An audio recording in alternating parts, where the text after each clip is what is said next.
Well, this has been a while. It really has. Yeah. No technical difficulties this time. Yeah, hey, that's right. Welcome back, everybody. Hope you're happy to join us tonight for a good game tonight. We've been pretty active this week and last week as well, and we're in for actually a big one tonight. After kind of looking at the standings today a little bit, it's an important one for both sides as the Flyers roll into town as they take on the Maple Leafs in a very important matchup. The Leafs have been in the news a lot lately. We'll get into all of that.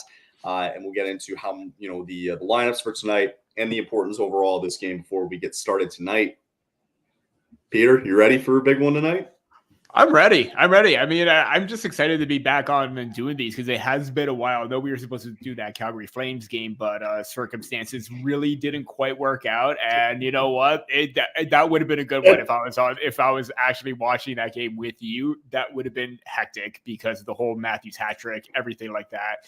But yeah, this game's got a whole lot of stakes for both teams right now. Philly's in the hunt. Toronto's just barely trying to hang on and try and get a little bit more competitive because they go for a stretch of 4 or 5 games of dominating, lose a stretch of 4 or 5 where they're the absolute opposite of where they were 4 or 5 games ago. And now this is where they need to find a little bit more consistency. They need to keep the ball rolling and they need to get going right now, especially now that they got some of the regulars in the lineup because they were sick.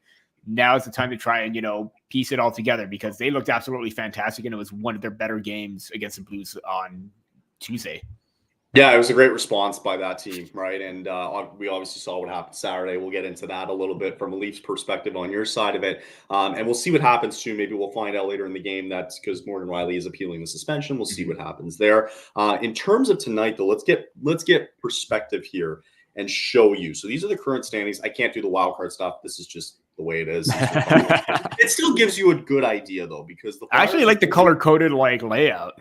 I know, right? I love it too. So the Flyers have actually been very good lately. They've won 4 of their last 5. The Leafs have been kind of playing that 500 hockey. If you're looking at these last 5 games, Flyers currently up 2 points on the Leafs tonight. The Leafs are only 4 points up on the Devils, who are in action tonight as well. So a lot of teams are in action tonight, except for about 4 or 5 of them. So it's an important one, especially at this point in the year. We're middle of February, and it's going to get tight, especially before the trade deadline. Me being a Flames fan, a lot of connections that have happened recently too. We'll kind of get into that. It really does bring into perspective how important these 2 points are specifically, right? You do have going forward, you got the Ducks coming up and the Coyotes, and I get it. But I think in terms of tonight, of trying to move the chains forward to try to solidify a playoff spot, it's a big 2 points for both the Leafs and the Flyers tonight.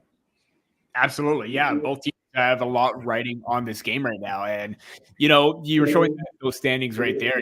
Maple Leafs are 7th, Panthers are 2nd. You're looking at a first-round matchup of what happened in the second round. And I don't think the Maple Leafs are well equipped for that at this point. I'm looking – if the playoffs were to start today and it was the Panthers, I'd guarantee a sweep from the Panthers because they're really good. There's no other way to sugarcoat it or to talk That's bold. Yeah. That's bold. It is bold, but the Panthers are the better team. I'm expecting that. But, if Toronto's able to get their act together and play a little bit more consistent, then, things could turn around. Then they can be a little bit more competitive. Philly was a big surprise all season. I didn't expect them to be in this position at all. I don't think many expected them to think they would be in the hunt for Macklin Celebrini again, or just like they were last year towards the bottom of the standings. But, give Torts credit. He lit a fire in this team. He probably did the whole spiel about, you're probably going to be the underdogs, try to prove everybody wrong. And also a big congratulations to Sean Couturier being named the 20th captain in Flyers history. Just seeing that right now earlier in the day as well, actually. Good on him because he was the next one behind Claude Giroux. There was no doubt about it. And the fact that he has some stability right now and they're in a good spot in the standings, might as well just give him the C and reward him, just like the team has been rewarded with a good spot in the standings this season. For sure. Yeah, they're playing Tortorella hockey, right? Like that's the way it's been rolling for them all season long. And you got to give them a lot of credit. In terms of lineups tonight, it was a little interesting the other night with St. Louis because there was no Tavares, there was no Marner. Yeah. Obviously, there was no Riley. We'll get into that. They are back tonight. So just to give perspective a little bit on the lineups tonight, Nyes will be on the top line with Matthews and Marner. Holmberg will be playing with Tavares and Nylander. It looks like Bertuzzi there on that third line with Domi and Robertson. McMahon, who had a hat trick, I'm pretty sure, in the last game, which was odd, but it worked. Playing with Camp and Gregor on the fourth line there for the Leafs. And on defense, it's TJ Brody with Liljegren, Benoit with McCabe, and Giordano playing with Legaston there to wrap up the defense. And in goal is Ilya Samsonov for the Maple Leafs tonight. How concerned are you going forward if these 4 games hold up for Morgan Riley? Because every point seems to matter, especially at this point in the year. How concerning is it? I mean, you obviously had a good win against St. Louis. You are going to be battle-tested against a really battle-tested Philadelphia Flyers team, and still some games going forward without Morgan Riley. How concerned are you with this defense? Initially, I was really concerned because of the way that the defense has played all season, and given how Morgan Riley is their best defenseman all season. Like, you've seen inconsistencies with TJ Brody, how he hasn't been at his best. Jake McCabe started to pick it up. Simon Benoit has been fantastic, but how much can you rely on Benoit in a top 4 spot? Gio, age looks like it's catching up right now. But yeah, you see similarities between the way that the Flyers play and the Blues play, that, aggressive in your face style, the hard forecheck, quick in transition. They can hurt you in any situation. But the Leafs held their own. That was a good sign. Now this is another step forward in, game 2 without Riley. How are you going to manage that? I mean, the pairing of McCabe and Benoit were absolutely fantastic last game. They were obviously they were good pair. And obviously the big story is Benoit coming up this season, didn't have a great camp, started the season in the minors, and now he's in the top 4 playing meaningful minutes. And now he's on a top pair because you're without Morgan Riley. They need, contributions by committee. They need everyone to step it up. And the defense really did that in the last game. And as we get ready for the puck drop, that's what they need. They needed McCabe to step up. Benoit, Gio kind of looked a little bit better. Liljegren, different story. Lagesson, he's had his moments as well, even though I've kind of liked him all season. But yeah, the defense needs to keep it together. They need to be a little bit more reserved. They can't jump up into the rush a lot. And that defensive mindset last game should carry over to tonight. Totally. Yeah. It's you would hope it carries over, right? But again, it's clearly a little bit more of a more well-rounded team, especially under Tortorella with this lineup. And speaking of the Flyers here, I might as well just run through it quickly with their lineup tonight. They got Tippett, Couturier, Konecny, as puck drop here in Toronto is officially underway. I'll get that up for us. Second lineup there, you got Farabee there with Morgan Frost and Cam Atkinson, Hathaway with Foley and Noah Cates, with Lawton, Lykesell. And I think they're only playing with 11 guys, actually, from what I see here. I might be missing one. But anyway, Cam York, Travis Sanheim, Mark Stahl, Jamie Drysdale. You forget about him. Nick Seeler, Sean Walker, and it's Sam Erison in net tonight for the Philadelphia Flyers. As it's official, we are underway here in this one. Again, a very important matchup tonight on both sides. As yeah, I mean, we might as well just kind of get the rabbit out of the hat a little bit and kind of mention what happened a little bit on Saturday. We'll get into the comments afterwards in a second, but I really wanted to hear your take on the whole situation on what happened on Saturday. It's kind of a little old news, a little bit still relevant because Riley's trying to appeal it, but haven't really had the chance to talk about with you and our guys here in the comments as well. What were your thoughts on what happened on Saturday night with Morgan Riley and Riley Grigg? Yeah, obviously it's the unwritten code about, how to score an empty net, right? Don't be flashy, act like you scored a goal before. I didn't like the fact that it was a slap shot. Here's the thing. A lot of people are saying that, Riley overreacted. He can score any way that he can. That's true. But at the same time, slapping the puck into an open net, that's just a little bit disrespectful. And a lot of people are saying that's Bush League level stuff. And it really is. So Riley needed to send a response no matter what. Again, probably a little bit egregious. He did initially get him in the arm and it rode up. It wasn't a direct, cross check to the head, unlike Matthews with like Darlene last year or 2 years ago where it got him in the neck. That one, it kind of rode up. It was just an unfortunate incident that it hit him in the head. But I did like the fact that Riley stood up and did something that he didn't like that. And it was absolutely warranted. They rubbed more salt into the wounds, and you could bet that him and everybody else on that team should feel pissed off that it happened. again, I really thought that, if he didn't do anything, then you would get the comment saying, oh, you know what, this team is soft. They don't stand up for each other. That's disrespectful. Then you have to look at it on the other hand. What if another Maple Leafs player like Mitch Marner did that? And let's say somebody else went after Mitch Marner. Is that going to be acceptable or not? You would feel the same way regardless. And you even saw that, like, I think it was Claude Giroux too. He was even very hesitant on what was being said at that moment as well, because, it's a goal, but I don't think nobody would like that at any point. Like, just put the other shoe on or put yourself in a different situation and not think about it as the Leafs. I think it got a little bit more attention because of that, but didn't like the goal. Like that Riley stood up, but could have gone about it a better way. He could have just easily dropped the gloves and just, punch him, something like that. Get a little of that Battle of Ontario rivalry going again. It's already has right now. But if he didn't do anything, then you would get a lot of people saying, oh, this team's got no backbone, no spine. And I'm glad it was Riley, because he shows a lot of heart and he wears that on his sleeve. For sure.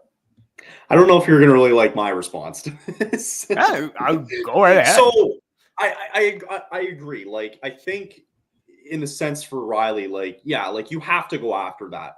Like, it's obvious you have to go after it. Going cross-check that head. Okay, that's a different story. Yeah. It's a different. I'm just going to be clear. I'm just going to be clear that was suspension worthy, 100%. Yeah. You get something. It's just 5 games. Totally. Yeah. I totally agree. I think, like, he needed the suspension regardless. Like, I don't disagree. Like, he totally should have gone after him. Different story if he wraps him up, gives him a few punches, they get into a skirmish. Like, that's a different story, right? I think on the side of Ottawa, man, like, you have to think about it. It's a little bit of a different scenario too. Yeah, absolutely.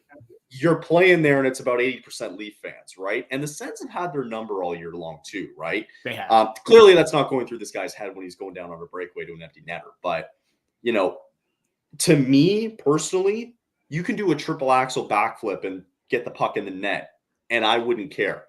Just be ready to, make sure guys are coming after you, right? And he wasn't really really ready. That was the whole thing that got with me. So I'm like, I had no issue really with what Riley did. I had no problem with it, right? If you want to, you want to slap shot, you want to go backflip it into the net or whatever, be my guest. I have no problem with that. Just be ready for the consequences, right? Oh, absolutely. And he clearly, when you saw him going afterwards, he clearly wasn't ready for it. And we obviously saw what happened afterwards. So, Again, it's an unwritten rule. I get it. There's also a reason why it's an unwritten rule. So you can do it as much as you want. Just be ready to pay for it when it happens, right? So that's just me. Everybody's got their own 2 cents on it. I figured I'd get to the comments as well, because I know they're kind of flooding in a little bit here as well. Make sure you guys got your predictions. Do you have a prediction for tonight before I get to the comments? I want to say, like, it's going to be maybe a little bit more tighter than I expected. So I'm going to say maybe 3-1 Maple Leafs. This feels like a Leafs win tonight. I don't know why. It feels like a Leafs win. It feels like it's going to be a close game, though. I like 3-2. Let's just leave it that. Yeah. I don't think it'll go overtime. I like 3-2 just in regulation. Let's see what's going on here. I'm sorry, I won't. Did you see Lightning Bruins game the other day? No, but I thought about it because in our last stream, I don't know if Jared mentioned it or somebody else, but they asked for our predictions for that specific game. And we were like, yeah, it feels like an overtime kind of shootout game. And we were bang on, of course. So that was the only reason why I remembered that. But no, I did not. I saw that it went to a shootout. I don't know if there was anything else that was significant with that game, if I'm wrong. But anyway, no, if you want to let us know below if something happened, you can let us know. Liam checking in. Liam, what's going on? Glad to see you back again. Kraken or Bruins tonight? Jared, I'm imagining is, asking us this. I like the Bruins in this one, to be honest. We'll make sure we get all the up-to-date scores on that one. I like the Bruins to kind of handle their business against the Kraken because I need them to. Also, I just want to point out that I have Samuel Urson, or I picked him up in fantasy just recently. So I hope in our fantasy. No, in a different fantasy league. I was going to say I have Urson. What are you? No. Completely different league. Okay. I just hope that he is, because he's on my bench right now, and I'm starting Jordan Swayman. So I'm anticipating that kind of game where I'm ready to be hurt. it could be one of those games where it's like Harrison's going to stand on his head now because you do that, right? Yep, 100%. That's just my luck. I love it. Donnell checking in. What's going on, Donnell? How's it going, Donnell? Apparently, he's saying that the Lightning third jerseys are released. I think. Yes. Did you get a chance to see them? I did get a chance to see them. And it's very funny how it's working out right now because there's already a meme of the Maple Leafs black jersey, the Bieber Drew house, and then one comment. It was at Leafs latest. Every original, the Maple Leafs black and blue jersey has this cheap copy, and then it goes to the black Lightning jersey with the blue and white. It's on my feed. I absolutely laughed about it because the Maple Leafs did a black and blue kind of thing, and then Tampa Bay has to go back with that, even though that, they were wearing black in late 90s, early 2000s. I know that was their color scheme before. It looks great, but it's just that when they change their color scheme, it's always like when the Maple Leafs do it, they had their jerseys like 2 years in advance. It's just funny at this point. Yeah, that's the one with the skull? No, that's just a special edition one. I really did like that. I really was. I made a joke. I was getting like One Piece vibes from that jersey. Yeah. Tampa Bay Lightning third. Okay, I thought that's what they were referring to was the one with the skull on it. Oh, I get it. Okay, you know what? I like that. I kind of like it. I like the white. I like how they incorporate the white in that black. Actually, I don't mind that. The pattern is okay. Great. Yeah. I don't love the logo. It's okay. Yeah. The logo's okay. The color scheme works, but anyway, to your point, it kind of looks like the Leafs black and white a little bit. That's funny. What do we got here? Jared's saying he's Bruins fan, but 3-2 tonight for the Leafs, just like myself. Goes is also checking in saying 5-3 for the Leafs as well. So feels like don't be surprised that this is a game that the Flyers could really take over, right? Yeah. And especially how close it is in the standings, it's important for both sides, right? So I'm not surprised there. And I think Liam's also feeling the same way. He's got 5-3 Leafs as well. Ooh, okay. I'm guessing, is he asking here, do they look better than their home and road jerseys, the Lightning jerseys? I think it works well, like their home and away jerseys, like the blue and white. Like it's the way it is, right? So I guess that's right, because I guess Donnell's mentioning here that they did put the shoulder patch as the crest. Mm-hmm. So I'm just like, all right, it's okay. Like it's nothing crazy. Nothing. No, it's nice. It's nice. It's just What can you do though? And there we go. What do we got here? Penalty coming up or a goal? Oh, I'm ahead of you. Flyers in. Oh no, true. I missed the goal completely on the replay. Oh, okay. That's the Maple Leafs defense in a nutshell right there. Travis Sanheim. All alone in front, defender too. Travis Sanheim just right in front and just walked around Elias Samsonov all alone. And it's early 1-0. Was that a shorthanded goal? It is a shorthanded goal. They lead the league in shorthanded goals this year as the Flyers took it away in the corner, fed it right in front to Sanheim, and it's 1-0 early on. That's tough. I gotta take a look at that, at what happened on the turnover. And this is the main thing that's been killing the Leafs. The neutral zone turnovers at the blue line, quick transitions. That's an ugly goal to give up. That really is.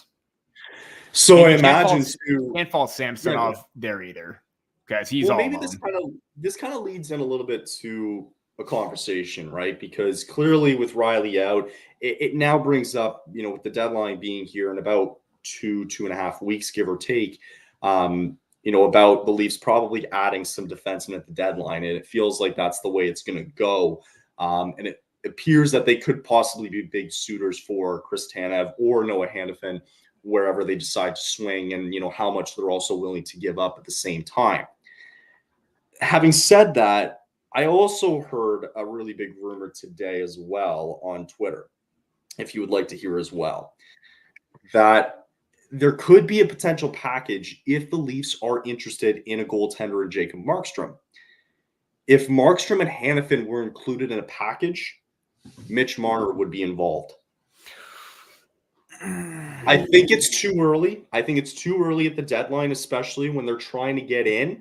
I understand why, especially with the way Marner's contract is, but you feel like there's going to be a lot of connections here over the next 2.5 weeks between the Flames and the Leafs here.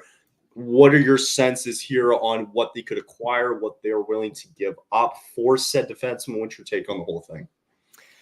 I really don't see a situation currently at this moment if they trade Mitch Marner. Totally. He's got a no movement clause, and that's the big thing. Totally. I do not think that because Marner is a hometown boy, he's grown up in Toronto, he's one of the Maple Leafs top players. I don't think he's willing to move it or waive it just for the sake of going. If anything, he's going to be a UFA in a year and a half. If anything, you trade his rights at the draft if that does happen. Yes. So you could get something in return, but that's too far away to determine that.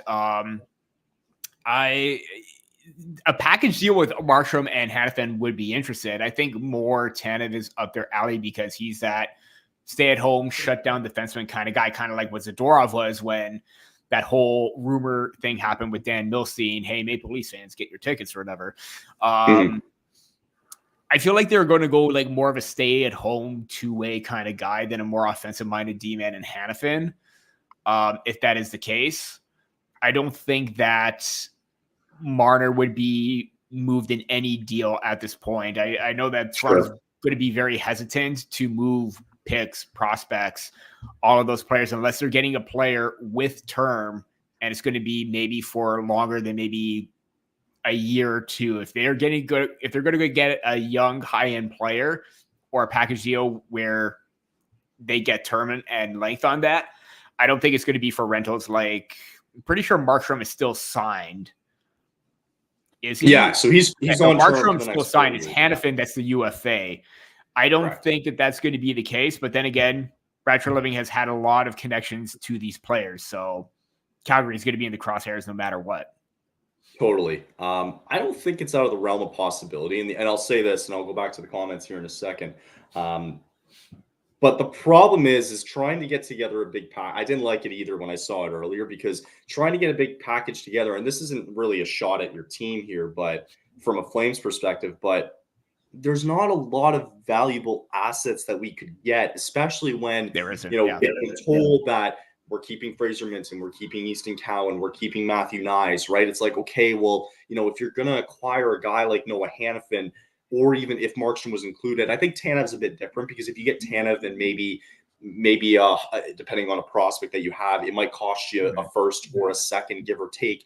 That's a different story. But with Markstrom and Hanifin, if those talks were to evolve a little bit more, New Jersey's died down a little bit, then we're getting into the conversation of, okay, like, you're going to have to give up a fairly good package, especially from what we saw from Elias Lindholm. If that's what we saw from when he went, imagine what the package could look like for those two guys as well too. So it's going to be an interesting 2.5 weeks. Again, I completely agree with you. I don't think it's going to happen. It's too close to the deadline.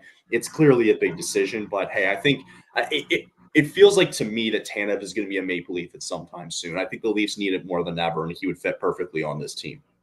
Yeah, absolutely. And I was just thinking about Sanheim for a second there because he scored the goal, but Tanev does feel like that kind of player. Same as Zadorov. I think that even if they don't land either or at the deadline, there's still the possibility that they could sign them or both of them in the offseason.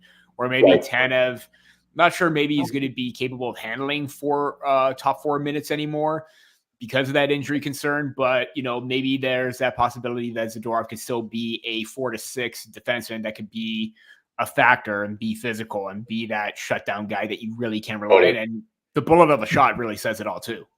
You got it. Question coming in from Jared, though, is do you have a favorite Maple Leaf jersey of all time? That says it all. Because there's so many. It's really difficult because from the 90s on, it's really been the same. Like, there's different iterations of like the logo and the crest. Mm-hmm. I must say, I really did like the Phil Kessel era Leaf jersey where it had like the patches on the back with like the leaf. I really did like that. But also if I'm going very, very old school, the one where it had like the TML with the blue and silver trim from like the early thousands. That was like the big heyday for me with, Sundin, Tucker, Domi, Roberts, Mogilny, Totally. Belfort, Joseph, those players wore that jersey. That was one of my favorite ones at that time because of the silver. It really looked nice. So I'm going to go with that one because it was like in the early stages of when I was a diehard Leaf fan then. Yeah, I think for me, like, if I don't know if we're talking about the same one or not, and I'll pull it up here, but it's whenever they had that logo. Yeah, if you can see that it, was a nice one. That was like their alternate. Yeah, that was probably, I look back and like thinking of like growing up and that and just going through it and like only having cable and you only get Leafs hockey. Yeah, like that was probably the one I think back on the most. And there's also times too where like I don't know about you, but like growing up like early like 2006, 2007, 2008, yeah, and onward in that era, like every time Saturday night, pain for one, but like every time Saturday night came on and we saw like I don't know why, but whenever, and it's kind of a random thought here, but whenever the Rangers came into town on like a Saturday night, right, and it was like early, like late 2000s, it felt like they were always running them out of town, like winning 6-0, 5-1, 4-0, 6-2, 1-2. Do you know what I mean? Like, do you remember those days, like when the Rangers came into town and you're like, these fucking guys, like, yeah, because I don't know why. The Rangers were a damn good team at that time. That was like the early heyday where, obviously Lundqvist was in his prime in his career. They had a solid lineup all the way from the top to the bottom. They set the standard every single time. So totally. Yeah, I really can't remember the scores, but I do remember like the Leafs getting embarrassed completely, especially in like those times. I don't know why. I just remember some of those nights. They just get hammered on Saturday Night Hockey sometimes. I remember too, like the one memory I'll always have is I'll never forget where I was when Matt Sundin came back to Toronto when he was a part of the Canucks. Over at a buddy's house, and we were watching it and just like going through it all. Like, oh my god, it was awesome. Yeah. Good time. And now we're old. Exactly. Yeah. Is there a Flyers stream on Facebook? No idea. Couldn't tell you. This is it for us, man. I couldn't tell you. Well, in terms of streams tonight too, we do have a second one coming on right after as soon as we're done. The Red Wings are going into Vancouver tonight. We'll get Grant doing that game as well later on. So if you guys want to check out that stream, you're also able to do that as well. The Red Wings are taking on Vancouver at 10 o'clock Eastern tonight for that one. We'll be live again for that one. And to remind people as well too, we are going live for both Stadium Series games as well too on the weekend. Flyers at Devils at 8 o'clock on Saturday, Rangers at Islanders at 3 o'clock on Sunday. I can't wait to see what that stadium's going to, because they're at MetLife Stadium, right? And they're going to fill that friggin' stadium too, right? Especially when they go to Ohio Stadium for Columbus and Detroit, I think. Like, perfect setting for it. Couldn't ask for anything better. Yeah, you really can't. Totally. Again, I kind of over like the whole Stadium Series thing. It just seems like the whole outdoor game just seems a little bit oversaturated at this point. Even the Winter Classic game, like on New Year's Day, I really did not care for it because you had two expansion teams and it was one of the lowest rated games on New Year's Day, which is very embarrassing. But it just seems like outdoor games, you got to have a marquee matchup. But I think these ones here, like these are like very high-end teams and competitive teams that will generate a good amount of buzz, which is what the league really needs right now. I think it's going to be different because of the setting. I really do. I think like if you put it in a baseball stadium, you're not going to get a good view. It's bad all the way around. It doesn't really matter where you sit. But I think it's the reason why I think it's going to go really well in Ohio when they go to Ohio State Stadium. Yeah. And whatever, it's Red Wings and Jackets for that one. But like when they do that, when they go outdoors, you get those college kids out there. They just bring up the intensity for that game. Right. Yeah.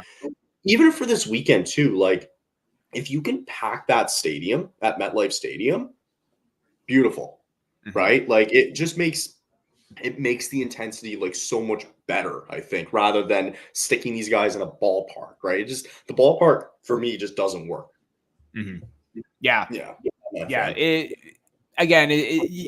you go to like a football stadium or like a massive one like that, I do think that's really the ideal situation because you've seen like games at Fenway. how it really has kind of worked out. But again, like you said, sometimes the view is not the best. You could be really far, really close. It's somewhat obstructed at times. So, location.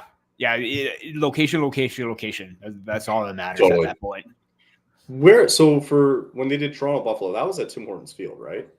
That was at Tim Hortons Field. Yeah, that was home of the Ticats. Yeah. So, right. Yeah, I think. Yeah. No, I was just about to say. So pretty good, field. Obviously a football stadium is just like, you look down on one end zone, so you had a good view of everything, right? So, right. Nothing beats an outdoor game at a football stadium, really. Totally. I think the vibes are going to be different. Like, I think it was successful, I thought, too, when the World Juniors went out to when they were outside in Buffalo. Yeah, that 2018 year. Awesome. That was awesome to watch. I loved it. Update here, Kraken Bruins tied at 1-1. Love to see it. Jared's only got the one Leafs jersey. He says, I have an old-fashioned jersey. It's an Austin Matthews one, too, as well. I'm not a huge guy. I don't know about you and, buying jerseys, but I always like buying jerseys that don't have a nameplate on the back. Or if it's I'm just using myself for an example. Like, if it's a Jerome Iginla jersey, okay, I get it, right? Yeah. But I'm not going to go out there and I'm not going to out there and make a mistake of buying a Johnny Gaudreau jersey when he was playing at the time, and then it's by the way, he's playing for Columbus now. It's very difficult in that situation because I thought Cindy would be a lifelong player, and I had him customize on my jersey on the back of when I was a kid, but you know what? I don't regret that at all. He was an iconic player. Totally. You go for those Hall of Famers, lifelong players that would do anything for that city or were looked up to and had a huge impact, like Sundin, like Iginla. You can't go wrong with that. Yeah, it's true. Remember the good old days of Matt Sundin. Yeah. I still miss him to this date right now. I kind of wish he was, you know what? Maybe they could use a little bit of his influence on this team right now. Same with Roberts. They need something going right now. They need something. I mean, so far in this game, it's still 1-0. Shots are only 8-6, and it just felt like the Flyers are I think they're controlling the pace so far of this game. They are. Yeah. I'm looking at a shot map on, natural stat trick right now, and the Maple Leafs are scattered in different areas. They're all outside that home run area. Right. Flyers have a little bit of a heat map towards the goal net, and that's a bit of a problem, really.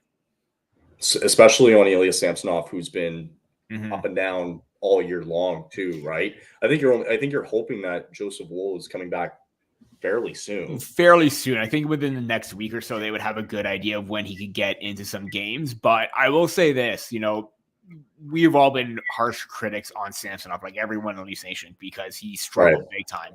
Since coming back, he really hasn't had a bad game. Maybe he gave up a bad goal here and there, but this is the Samsonov that we saw last season as opposed to Samsonov in the first 3 months. So whatever worked in his, 10 days in the minors, it really paid off. Just working on the mechanics, going back to basics. I think that was a huge thing. But even working with Hannu Toivonen as well, that Marley's goalie coach as well, I think that really helped him get back on track and get into the right mindset too, because they needed some stellar moments from him, and he has provided that. True, right? And it feels like, if and when the Leafs can get back in, to solidify a spot, it feels like he's going to be the go-to guy when game one comes around. Speaking of which, though, I mean, it's also really close now in the playoff race, right? And it could, it can change even tonight. A Leaf loss, and all of a sudden the Devils win. It's already a 2-point swing, right? And it's that close. Yeah. And the Islanders are also right there as well, too, as we saw earlier. How concerned are we that even okay, let's just say after trade deadline comes around and we're in mid-March and this team is still 2, 3, 4 points ahead of a playoff spot. How concerned are you going to be going into the final stretch of the season? I mean, very concerning, but at the same time, I do think that the Maple Leafs put themselves in this situation. They really got no one to blame but themselves. And me, because I'm a very well in tune with the draft. And if they do keep that pick, I hope that they move a little bit further up, because there are some names that I think that'll be very intriguing if they do keep that pick. If they don't, so be it. They're going in. But I really wouldn't, because this is a year where you are teetering on that fine line of missing the playoffs right now. Do you really want to sacrifice what you have in the pipeline for the possibility of missing out? That's a big gamble. And I think Treliving is going to reassess and reevaluate everything, because Bertuzzi's off the books. I think you can move on from him. Domi has had his moments, hasn't been as consistent as much. So there's like $8 million right there off the books that you could put towards something more valuable in free agency or acquire through trade with term. Sure. And to give you an idea, especially now that we're talking about trade deadline in terms of assets, just talking about picks alone, right? Mm-hmm. To give people some context here, the Leafs only have, in this year's draft, they have their first round pick. They do not have a second round pick. They have a third, but it is the New York Islanders' third round pick. Mm-hmm. From the trade that happened in February of 2023 with, I imagine it was Pierre Engvall in that one, I think. Yeah. Okay. So whatever. And then you have a fourth, you have a couple fifths, blah, blah, blah, moving on. Next year, like, they don't have a first round pick, it looks like. Yeah. They also don't have the second round pick in 2025. They have a first in 2026. They don't have any of their second round picks for the next 3 years. So, you know, it feels like if they're going to make a move, that first round pick in this year's draft is probably going to be on the table, which means you're not going to have a first or second round pick for the next 2 years in the draft. Like, that's got to be alarming. And that pick 2 in 2025, that's a top 10 protected pick for Toronto. That's the only condition on it, because I think that pick has gone either way, because the Maple Leafs are already outside it right now, but you don't know what can happen. You could end up being that team, or I think it was 1 year where Colorado, they were a playoff team. They looked good, and then they went completely south, ended up with the 4th pick and drafted Cale Makar. Yeah. So you don't know what can happen in that situation.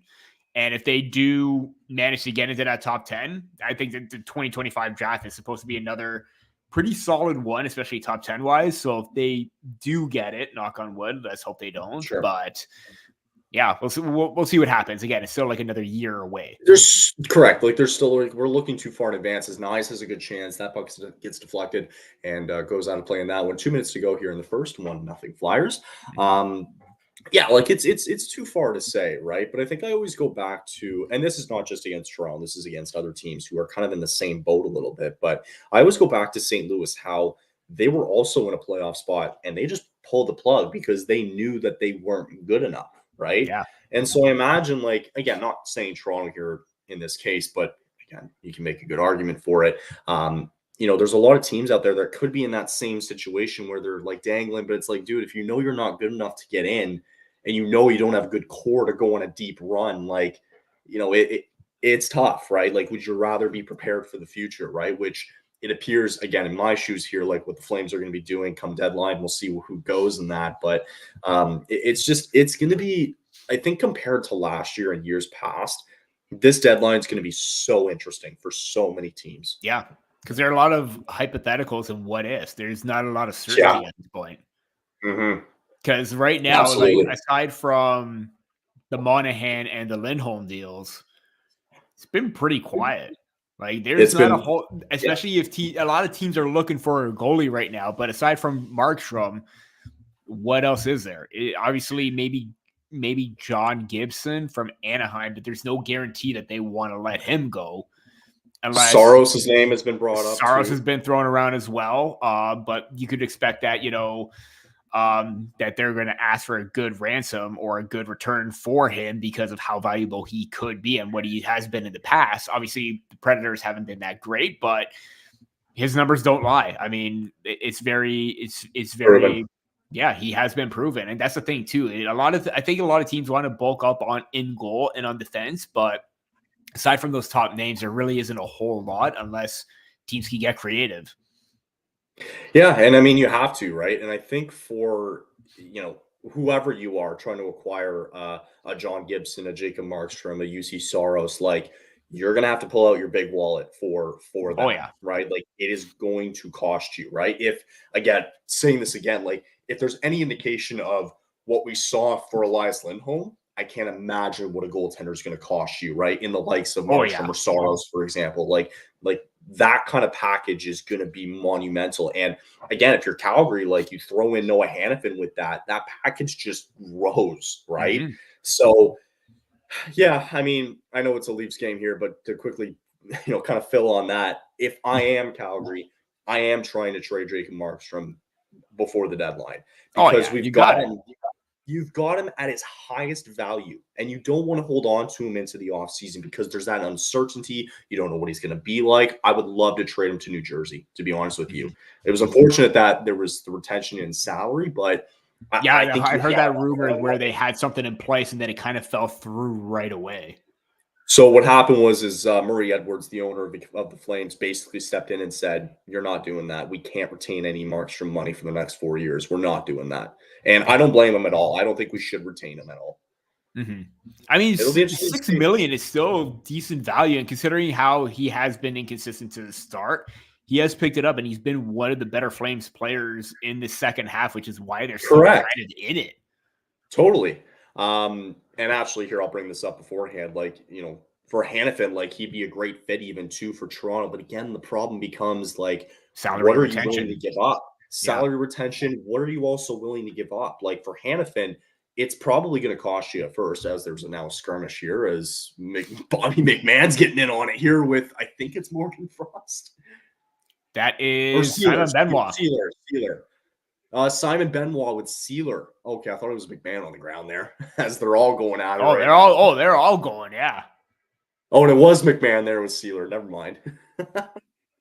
But to finish Randy's point here, like for Hannafin, I think he'd be maybe even more of an upgrade than Chris Tanev, right? But again, like, the pockets for the Leafs are pretty thin, and what you're going for, correct? So, like, for me, I would love a guy like Nick Sealer on the Maple Leafs right now, just because of that right then and there. Totally. Like, you think, like, I would imagine too, like, to your point, that you need this type of guy. Like, yeah, they get a Ryan Reeves, and I get it. But yeah, like a Sealer would be helpful too. Like, you need those type of additions on that bottom six. Because of these connections, as we have a minute left here in the first, and then we'll go to break here in the first intermission. What would you, if you're the GM of the Leafs and you're looking at a guy like Noah Hannafin or Chris Tanev, what can you give up knowing that this is the picks that you have? You're not willing. They've already said they're not willing to give up Cowan, Minton, and who's the other guy? Nyes. So what options are available? See, that's really tough because every team's been calling about those three players, mainly because they got value. Nyes probably isn't going anywhere unless, there's a deal that an offer that you simply can't refuse. Sorry to, throw in the Godfather reference there. Cowan's on pace for like 100 points, and the London Knights are just absolutely deadly with the way that, he's forming chemistry with, they're a tight-knit group right now. Helton's looking good, Barkey, Bonk, Sam Dickinson, who's up for this year's draft as well. Cowan's one of their main leaders. There's a reason why the Maple Leafs bet on him, because of stuff like this and the competitiveness, the nature that he has, the work ethic, the in-your-face mentality, because he has been known to like mix it up a little bit, and he's not afraid to throw his own weight. Minton, same thing, strong two-way kind of presence. Who else afterwards, if you're a team looking to get assets from the Maple Leaf? Obviously, first-round picks. You only got two. Can't imagine. You only got two to dish. Don't have a whole lot of like substance with second-round picks, even if you didn't have a first, because that's all gone because trades that you've made in the past. But if you're looking at like the depth that they have in terms of like their prospects, the only kind of blue chip one that they would have is Topi Niemela. And he's looking pretty good in the AHL right now. Rookie season, 25 points in 42 games. But is that alone enough to move on? Are you looking to even offload like a guy like Nick Robertson, who's picked it up a little bit? His name came up. Our team's going to say that, we could foresee or see the Nick Robertson from the OHL be a factor in the top 6 where maybe he's not getting there with the Maple Leafs. Give him a change of scenery. Obviously, if you do need to go a little bit further and if you do get turned, then you're going to have to give up a Nyes or a Minton. It's very difficult right now because the guys that you want, you're going to have to give up the guys that you're not going to give up. Yeah, and you need to at some point, right? So I'm just curious to see what happens. Oh, I guess that fight was the end of the period. Oh, I thought there was more time. Okay, never mind. Yeah, unless you know for sure that you are definitely going in for a championship, then you could give up whoever you want. But the Maple Leafs are not there just yet. And you have to make it work, especially with the contracts that you dished out recently too in the past year. So it's tough because you have to make it work, right? Yeah. So it's gonna be interesting to see what happens. So why don't we step aside? We'll take a break. We'll let everybody in the comments kind of do their own thing. If you guys have any questions for us during the intermission, we will do that, and we'll take a little bit of a step aside here. We'll be back in about 3 minutes for first intermission. 1-0 Flyers after 1. We'll be back.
All right, well, as we can see here, we'll give Peter a little bit of a chance to come back. No rush. He's had a long day, so I don't blame him. We'll give him a chance to come back, though, guys. Thanks for coming back here for first intermission. If you're just checking in now, it's 1-0 Philadelphia after 1, thanks to a goal shorthanded by Travis Sanheim. Let's get back to some of the comments here while we have a second here. Brandon checking in here. Brandon, what's going on? Good to see you come back. And our good buddy Angus is also back as well. We had a good stream on Monday night. We did one Monday for Rangers and Flames in that one. And It was a fun one. It was interesting, but it was a fun one. As Angus is always welcome to come back. Good to see you again. Again, for some of the streams going on, we have one right after, as soon as we're done with this one tonight. We got another one going on as well between the Red Wings and the Canucks in the West Coast. And again, our next ones are going to be for both Stadium Series games on the weekend, which we are looking forward to. So, Peter. 1-0 Philly after one. Clearly, they've kind of controlled the pace, as I mentioned a little bit earlier there in the first period. Haven't seen a lot of quality opportunities outside of what Matthew Nyes did in the first. And actually, as we can see here, it's going to be 4-on-4 to start the second period here, as McMahon and Cedar are both going to go off for roughing. So we're going to see some 4-on-4 action here to start the second period. Your thoughts after one? Not as good as what it was on Tuesday. Really, safe to say that the effort wasn't really that great. Toronto getting outplayed, high danger chances, scoring chances. Philadelphia's just decimating them right now, and even like puck management, everything like that. The attention to detail is just not quite there, and it doesn't make any sense because how are you down your two of your top four in the last game, and now all of a sudden they're back in it, and now you're having like those inconsistent efforts. Like there needs to be a standard right now. And this is what I've been talking about with consistency and being impactful and having that consistent effort. You're not seeing that every single time. Sure. Even like the main players, the core four. Matthews has been quiet. Nylander's been quiet. Mitch Marner and John Tavares. I know there's been a bug going around. 3 out of the 4 really haven't been or not probably 100%. But, in that instance, even if you're not at 100%, is it really well worth it to go ahead and play when, you may be okay, but you're still not there? Because there are times where I've been sick and I'm not 100%, and it's just not. I get it. It's not cutting out. It's not cutting out. Let's totally. And the bug's going around everywhere, actually. Vegas had it too. Let's do the quiz here because I forgot the quiz on TSN does it. What would you go with here? Which GM is under more pressure, Brad Treliving or Ken Holland? And Jared, I will get to your question. I want to do the quiz first, and then we'll come back to yours. So I won't forget it. But let's see here. Which GM is under more pressure? I think it's. I think it's Ken Holland. I think it's both. I want to go off the board and say both. Brad Treliving, because of the offseason additions that you made haven't quite panned out, it's up to you to try and fix it. Ken Holland, same situation where maybe you really haven't made the improvements on the fence, but the team is still playing well. But if you're going for that championship, you got to make a very strong move. And we've heard Philip Broberg's name out there. If you need to move him to get something substantial in return, so be it. Sure. I actually think you're right. It's both teams. Percentage change of Bedard scoring 30, 25, 50, 75, or 98% because of his number. What's he at right now? Scoring. I think you're a little bit ahead of me because I was still at the tail end of that. Oh, sorry. I'm a little ahead. My bad. No. It's totally fine. I mean, Duffy's just reading it right now. So let's see scoring here. 30. Well, he's at right now. Even being out for so long, he still leads the team in points. That's the crazy thing. He has 15 goals right now. He's 15 away. I think it's probably – I agree with Cheryl Pounder here. I think it's about 50%. He is at 15 goals right now. I think it's 50%. To be honest, or even 25, actually. It's a tough stretch now. Yeah, it really is because you're now in that second part of the season where, Chicago still isn't that great, but even when Chicago hasn't been great, Bedard has been the best player by a mile, no matter what. So, but also him coming back from injury, I don't know if that's going to play a bit of a factor. I think I may lean towards... I want to be in between Kolyakovo and Pounder. I want to say about 40-45%. 40-45. Okay. Who's the second best player maker ever? Why? Who's the first? So we have Bobby Orr, Mario Lemieux, and Connor McDavid. Who's the best playmaker of all time? Maybe Wayne Gretzky, but okay. Let's just say for argument's sake, it's Gretzky. I think it has to be McDavid here. Yeah, I mean, the guy just had 6 assists the other night against the Red Wings. Yeah. You can't like deny McDavid of that because he's just absolutely phenomenal. Yeah, I mean, no disrespect to or Lemieux, But the way that No McDavid does disrespect, totally. everything, the way that he does everything right now, the speed and the pace, like you put McDavid in the 70s and 80s right now, I think he's demolishing Gretzky's point production. Totally. By a mile. I completely By a agree. mile. I mean, instead of getting 120 and 30 points right now, he's probably getting 200 points a season back then. So Yeah. I want to say, I'm going to say Connor. And moving on to the final question here, at Scotiabank Arena, so where the Leafs play right now, they're holding a PWHL game between Toronto and Montreal. Montreal, I think, but I definitely think Poulet is on Montreal. So the question is, who will seize the moment at the game between Toronto and Montreal? Will it be Natalie Spooner or Marie-Philippe Poulin? I think the answer has to be Poulin here, although Natalie Spooner, I've heard, has played well recently. Spoons has been pretty on fire lately. Yeah. Again, you can't go against, the GOAT herself in Poulin. I mean, you can't. Okay, she's not a GOAT status just yet because I think that's still Haley Wickenheiser, but she's definitely up there to be one of the best Canadian women players of all time. I'm definitely going Poulin, yeah. Unless it's a coming out party for Natalie Spooner. Maybe. Possibly. Very possible. I did want to get back though, because I promised Jared I would get back to his question here though. What do you like more, the Kraken or the Vegas Golden Knights jersey? That's a good question. I am going with the Kraken. I'm a sucker for the navy with the teal and the little bit of the red. Yeah. I'm a big fan of those colors in the color scheme. Vegas, they got so many different variations. Kraken basically only have one, and I love it. I really do love what their color scheme brings. Yeah, I think. See, the funny thing is with the Golden Knights, I actually liked when they didn't have their all gold jersey, where they just do gray and black in there. Yeah.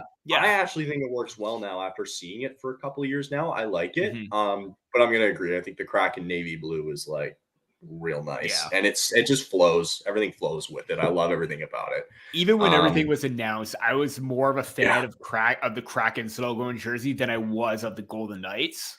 Yeah, totally. It is nice, it does strike a little bit of fear. It kind of reminds me of the whole entire Sparta 300, Gladiator movie with it that they bring. But you know what? You got a Kraken, you got one of those legendary sea creatures. This is Sparta.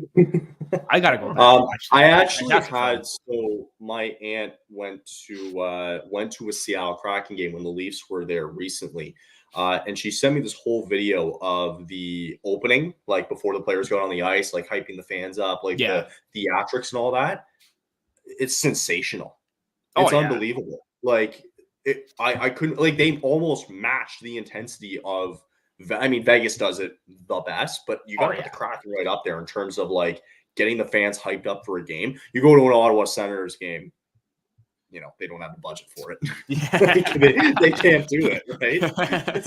They clearly don't, right? And so I'm watching the video and it's holy right? It's really good. Mm-hmm. A lot of teams put a lot of value into graphics and production and everything like that. And that's just perfect. That's what's going to drive the fans, though. You hype these guys up with what they do in friggin' Vegas. That's what you need to do. And they need to do the same thing whenever they do an outdoor game, when they go to Ohio especially. You bring that college hockey vibe feeling towards these NHL games in the outdoor stadiums. I can't believe that they didn't take more advantage of it. If I'm the marketing team for the Arizona Coyotes, because that's where they're at, the University of Arizona State, I think, right now. Arizona State, yeah. Arizona State, yeah. So if they're there right now, why are you not catering towards the kids there? Mm-hmm. It seems silly. I don't know. You could do so well with that. I don't know. It's just me. But then again, there are a lot of issues in Arizona right now for the team. Let's just not go there. We already know. I don't think they're going to last much longer there, but that's just me. But anyway, so Jared goes on to say, would you love to see the Kraken the Krakens to bring a Kraken uniform? Of the actual, squid? Yeah, I'm not understanding that. Of the squid. The Kraken. Yeah. As an alternate, maybe, yeah. See, here's the thing. I really love what they do on the Kraken run with the squid, breaking the ship apart. I want to see them try to like smash like a stick or something. Anybody could do that, but You think it'd make more sense? Like, I know they do the tradition in Detroit with, the squid and they throw in the nets. Like, that feels like that's more something the Kraken should thing. do, right? Yeah. I feel like that's more Seattle's thing now too. But to clarify, yes, it was the actual logo. There you like go. I Yeah. think, Okay. they can make it work. I think they can Definitely make it work. Why not? At some point, you're going to have to change on from the logo too, because it does get a little bit stale. Totally. RJ checking in, our scoreboard guy, who's always very helpful. We really appreciate it. Thank you. Speaking of scores, maybe I know he'll kind of get into it a little bit here, but I thought I'd also take a second to let you know what else is happening around the league. Lightning currently up 2-1 over the Colorado Avalanche. You got the Canadiens currently up 1-0 over the Rangers. Kings and Devils are currently tied here in the second. We are also getting underway here in the second in a minute. Kraken Bruins tied at 1. Ducks currently lead the Senators 1-0, and the Panthers are up 1-0 on the Sabres. Speaking of Buffalo, did you see them win by a touchdown over the Kings the other day? Yeah. Mm-hmm. And by the way, here to start the second period here, it is 4-on-4 to start the second because of the offsetting penalties to Sealer and McMahon, both roughing penalties. So we got some 4-on-4 action here to start the second. Open the ice a little bit more. Let's see what they can do. Because they 5-on-5 Seattle. Well, Philadelphia just absolutely we're talking about Seattle so much. Yeah. Yeah. But again, so you have Matthews and Marner out there right now. Kind of feels like funny? PK situation because they have worked their magic and they had a few dangerous chances when it's not 5-on-5 and they're down a man. So let's see if maybe this could spark them and they can actually capitalize. Oh, there we go. Okay, good play. Break it up. Yeah, broken up and then ended up going the other way, unfortunately, here. A minute left here on 4-on-4 on my end here. It just feels like the Flyers are just... So you're about 10 seconds ahead. Okay, I can live with 10 seconds. That's weird because I'm on cable too. Same. That's so weird. I gotta. Whatever. I won't spoil. I missed the first goal, to be honest with you. So that's totally fine. That's the way it is. 10 seconds is fine because I think there was at one point where it was like 20 or 30. Totally. Yeah. Other little minor deals too to just give out as well, as RJ points out. Mason Shaw signs a 1-year contract with the Minnesota Wild, along with Brandon Scalene, who gets a 2-year deal with the New York Rangers today as well. Jared also asked now too, what's your favorite Flyers jersey of all time? I really like their whenever they go black with the orange stripes, it looks so clean. Yeah, I love it. I love whenever they do that. I think that's probably one of my favorites. Yeah, it's probably one of their more newer styles, but like you said, it's very, very clean. Totally agree. So this 4-on-4 here, not going ideal here for the Leafs right now. Shots are only 12-8 for the Flyers, but again, it's just like they're really controlling the pace of play here. Yeah. They're taking Leafs away. Are going to get a good chance here. Sorry, Leafs get a good chance here, and it just misses wide. Close opportunity there, 4-on-4 here as it's about to expire here and back to 5-on-5. Oh, there we go. Yeah, the Dobie chance. Yeah. I didn't think I kind of left it a little bit. I thought it was kind of like there you go. Yeah. Close. Favorite Capital jersey, the Eagle. Favorite Capital jersey, the Eagle jersey. Oh, the first jersey with the one that they used for their reverse retro that they brought back. Yeah, 100%. 100%. It's no contest. I was like, what are you talking about? The Flying Eagle, that one. Yeah. Yeah, I know. I got it now. I was like, okay. Oh my God. Yeah, that's any other answer for a Capital jersey. If you say anything else other than that, you are completely wrong. There we go. Good chance in front. Didn't quite. Now you mentioned. Remember what you mentioned earlier about Harrison and how you don't have him in fantasy tonight? Yep. Yeah, I knew it was going to happen. I should have expected the expected, but I didn't. I just got to see how many points I would have had. Although on the plus side, Konechny got me an assist, so I'm silver lining there. It's the one silver lining. I mean, how's Ottinger doing? They're just about to get started right now. So beautiful. Swayman's in net. He's got about 3 points, 3.5 points for me. right now, which is okay. Okay, I can live with that. But if there's going to be a shutout, and yes, I'm going to say shutout to try and jinx it. Harrison on the bench I is feel not like going to it's be gonna ideal. work. Oh yeah, I feel like that's gonna work. I believe it always works out. It always works out because there was that one point where it was that game against Winnipeg where the Maple Leafs were about to be shut out, but then Matthews got the winner, and that was like one of the longest streaks of like not getting shut out. Oh, so God, that would have been horrible. That was absolutely like insane because like the way that they were playing, they didn't deserve to win at all. Totally. And then Matthews actually comes up clutch at that point. So doing some forward thinking here, considering where we're at in the standings as well as we showed earlier, Leafs currently have the top wildcard spot as of right now. So your options become like Boston, depending where they finish up, right? It becomes Boston, becomes Florida, becomes the Rangers, becomes possibly Carolina if they pick up pace a little bit. You can throw it around a little maybe and see what happens. And the Leafs, of course, have to make the playoffs to start. Is there an ideal team that you would rather play first if the Leafs can even get in? I would not want to face either Boston or Florida. So you want crossover? I would probably go crossover. Although the Maple Leafs, in their games against Boston, it has been closer than other games. But you're still going to get a losing outcome. And McKenna's going to the box. Damn it all. I will say this. Even if you go crossover, I think you're still looking at a Leaf series loss. Against the Rangers, eh? They did have that one good game against the Rangers. Again, they had another one after that wasn't quite so well. Carolina, again, I think they only played them one time, so they really don't have a gauge on the whole season. But either way, I think you might have a better chance with a crossover. But if you're staying in the Atlantic, it's easily a loss no matter what. And if the season ended today as Samsonov is scrambling, which you're going to see in a second here, but it's all good. Jake McCabe did go off here for tripping for a 2-minute penalty, and the Flyers are 7.5% on the road, which is worst in the NHL the power play. So that's at least the one good thing they at least have going for them is that they cannot click or convert on the power play. I will say that that was an expected not necessarily panic move from Samsonov, but he didn't overcommit. He did go over. He was square, and then the puck went the other way, so there was no harm, no foul. Yep. But in similar instances, there are times where he overshot, and then he's got to get back and scramble back in. So that was a little bit more composed for Sammy, which is what we needed to see. And to be honest, he's keeping the team in it right now. I think he's played pretty solid for most of the game.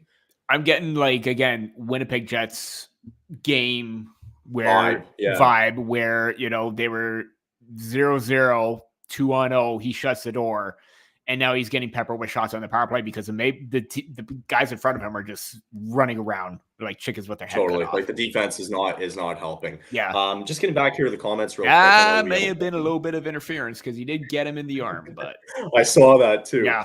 Favorite Panthers jersey, their old one with the cat. Their old one, like the navy blue and the red, the old one. It's great. My food in the NHL nickname is Arizona is well done. Their team is definitely well done in NHL speak too. I mean, yeah, it's true. I want to go for your steak though. Yeah, I don't go well. What do you do? I do medium rare. What do you do? I'm a medium well. Oh, not medium rare. I do you do want to get a bit of pink. I'm not in that kind of too deep about that, but I do like a little bit of medium well. I want it like a little bit on the other side, but if it's well done, it's just Yeah. No, okay. It's interesting. Mm-hmm. I mean, everybody's got their own preference, and I'm not. Judge. There's no wrong answer. Do you have a favorite Stanley Cup final of all time? I have my answer.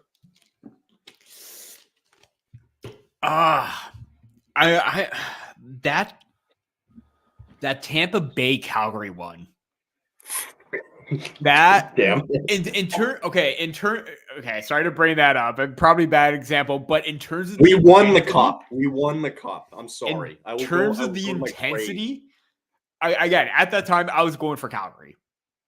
Sure. But seeing the intensity and seeing that fight between Iginla and Lecavalier, that was intense and insane. And you know what? In recent memory, that was one of my favorite ones because that kind of went the distance. If I can't remember, 7 games. 7 games. Well, it was 6, and then the puck was in, and then they called it a goal, and then yada yada yada. So for me, it's Pittsburgh, Detroit, 2008, 2009. Yeah.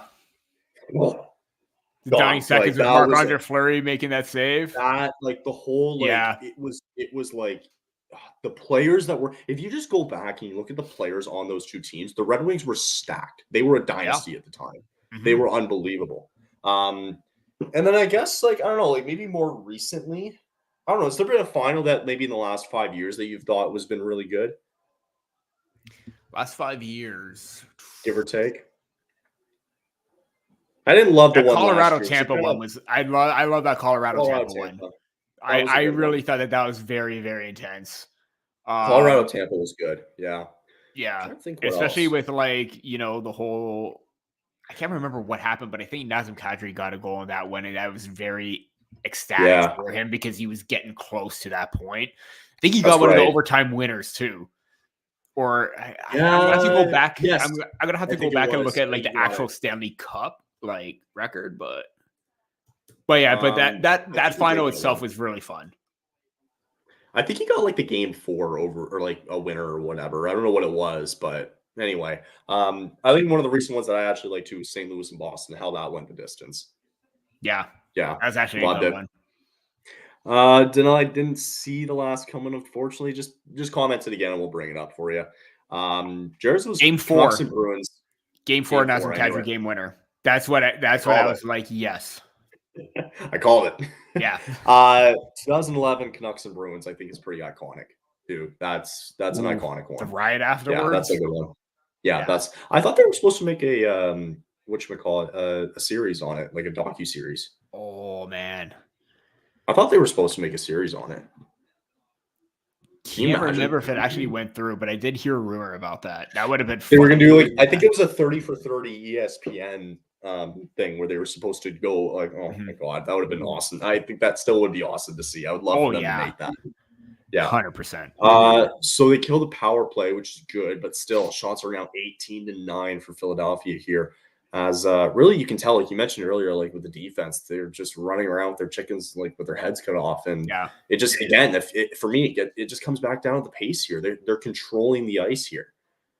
But even in terms of what they're doing with the puck too, it's sloppy turnovers. They're panicking when there's sustained pressure, and I think the only one that really has excelled in that is just Matthew Nyes, because again, maybe a whole team, even there, that pass from Mitch Marner to try to get it to Matthews, you're going through 3 different pairs of skates. Good luck. Come on, take the patient route. Go around. You can skate. You don't always have to make those high-end, high-risk plays, because then that almost ended up costing them going the other way, possibly an odd-man rush. Who knows? Right. Yeah, I mean, again, it's your top guys. You're getting paid big bucks. You better carry this team, right? Good strip from Nylander right there. Strip the puck off. Yeah, gets it into the attack, but maybe not much. Yeah. They need to light a fire here soon because it just feels like nothing's generating for these guys so far. Stars and Predators also Stars lead 1-0 in that contest over there in the first period. I like that. I like hearing that. I like hearing that. Speaking of which, I'm curious because I have Samuel Ersson in net tonight, so we'll take a little sneak peek here and see if he gets shut out tonight. I'm gonna love it. I'm gonna love every second. I'm gonna love every second about it. I'm not gonna love it because then he's on my bench. I am sorry. I got no one to blame but myself. So that's so funny. Again, reminder for everybody that we do have another live stream coming in later as soon as we're done here. Probably at around 9:30. We should be done if this game doesn't go to overtime or something crazy happens. At 10 o'clock tonight, we do have Red Wings and Canucks. We'll be going live for that one as the Wings are continuing their road trip out west, heading to Vancouver. And we also have a break in the Kings and Devils game. Kings currently lead 1-0 there. And if you're a Leafs fan, you'll be happy about that one. Yeah. Now in the scoreboard watching it happens basically around this time. It happens now. Yeah, now, right? And just looking ahead too for the Leafs, I think for when Riley even got a suspension, like you're kind of okay for the next couple of games. You have the Ducks next on Saturday. You got the Blues. You got the Coyotes. Like You're lucky you got kind of an easier schedule. Right. You've got about 4 games here where it's like, okay, like you can get through it. But the Coyotes have had your number recently. Right. And when Morgan Riley does come back, and that too, actually. Yeah, that's right. And yeah, actually, after the game on Saturday, it's a big road trip for Toronto as they go to St. Louis, to Arizona, to Vegas at close to the end of February, and then they finish off the road trip at Colorado with Vegas coming to town after that game. So, and then you get the Coyotes again to round out February. So lovely.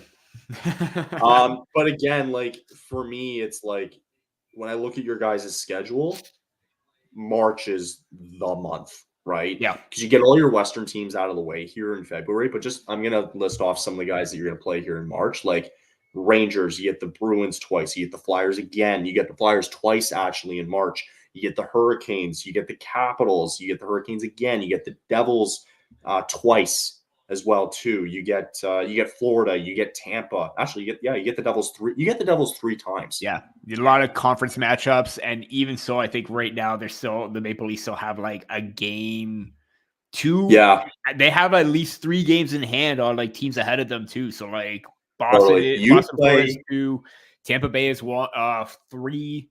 So they have ground to make. They just got to make it count. So in the span of about a week and a half, you get New Jersey 3 times. Yeah, like. If that doesn't scream, and then your final 3 games are Red Wings, Panthers, and Lightning, which doesn't help your case either, right? So, for me, it's like for you guys, your playoff push begins now, right? Yeah. Like every game matters at this point, and let's just say, like, just for argument's sake here, you've got about in March, you have what? I'm just going to rifle off a number here, 2, 4, 6, 8, 10, 12, 14. You got about 15 games in March, right? Mm-hmm. So knowing that you have 15 games in March, knowing that you have a lot of Eastern Conference opponents, a lot of guys who are in a playoff hunt, those 15 games, what is the record you feel like need to be in order for this team to be in a good playoff spot going into April? You need at least 10 wins. Anything less than 10 wins, I think, is playing with fire, because then you run the chance of being pushed down. I love that. Pushed out. At least with 10 wins, you could at least run the risk of like losing 3, going to overtime a few times in 5 games, because then you can salvage a point. And we know the Maple Leafs, how they've gone to overtime too many times, even when they shouldn't have. So if they still manage to get a point, fine. But I think the staple is 10 wins. But I think you can't just settle on that. You need to play like you want to win. Totally. And every game too, right? Of course. I feel like that's a good staple. I think in order to be in a comfortable spot going into April where you don't, like, with those 3 games against New Jersey, like they could be your season, to be honest. Like if it stays this close, matchup. And in about 2 seconds here, we have a game changer here.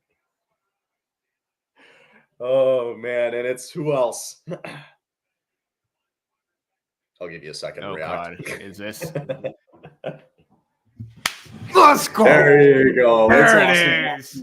Who else? Yeah, that. Right in a low just goes. When you said we got a game changer here, I'm like, oh God, good, bad. I don't even know what to think. Because what's funny? Usually, I was even looking at the scoreboard, because the scoreboard gives us a little taste or a preview of what happens. Like it just gives like a 1 or something.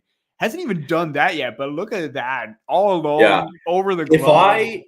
If I have to stream on a different game, then I'll get the scoreboard way beforehand than the goal. So yeah, there that's you go. Typical Austin Matthews shot right there.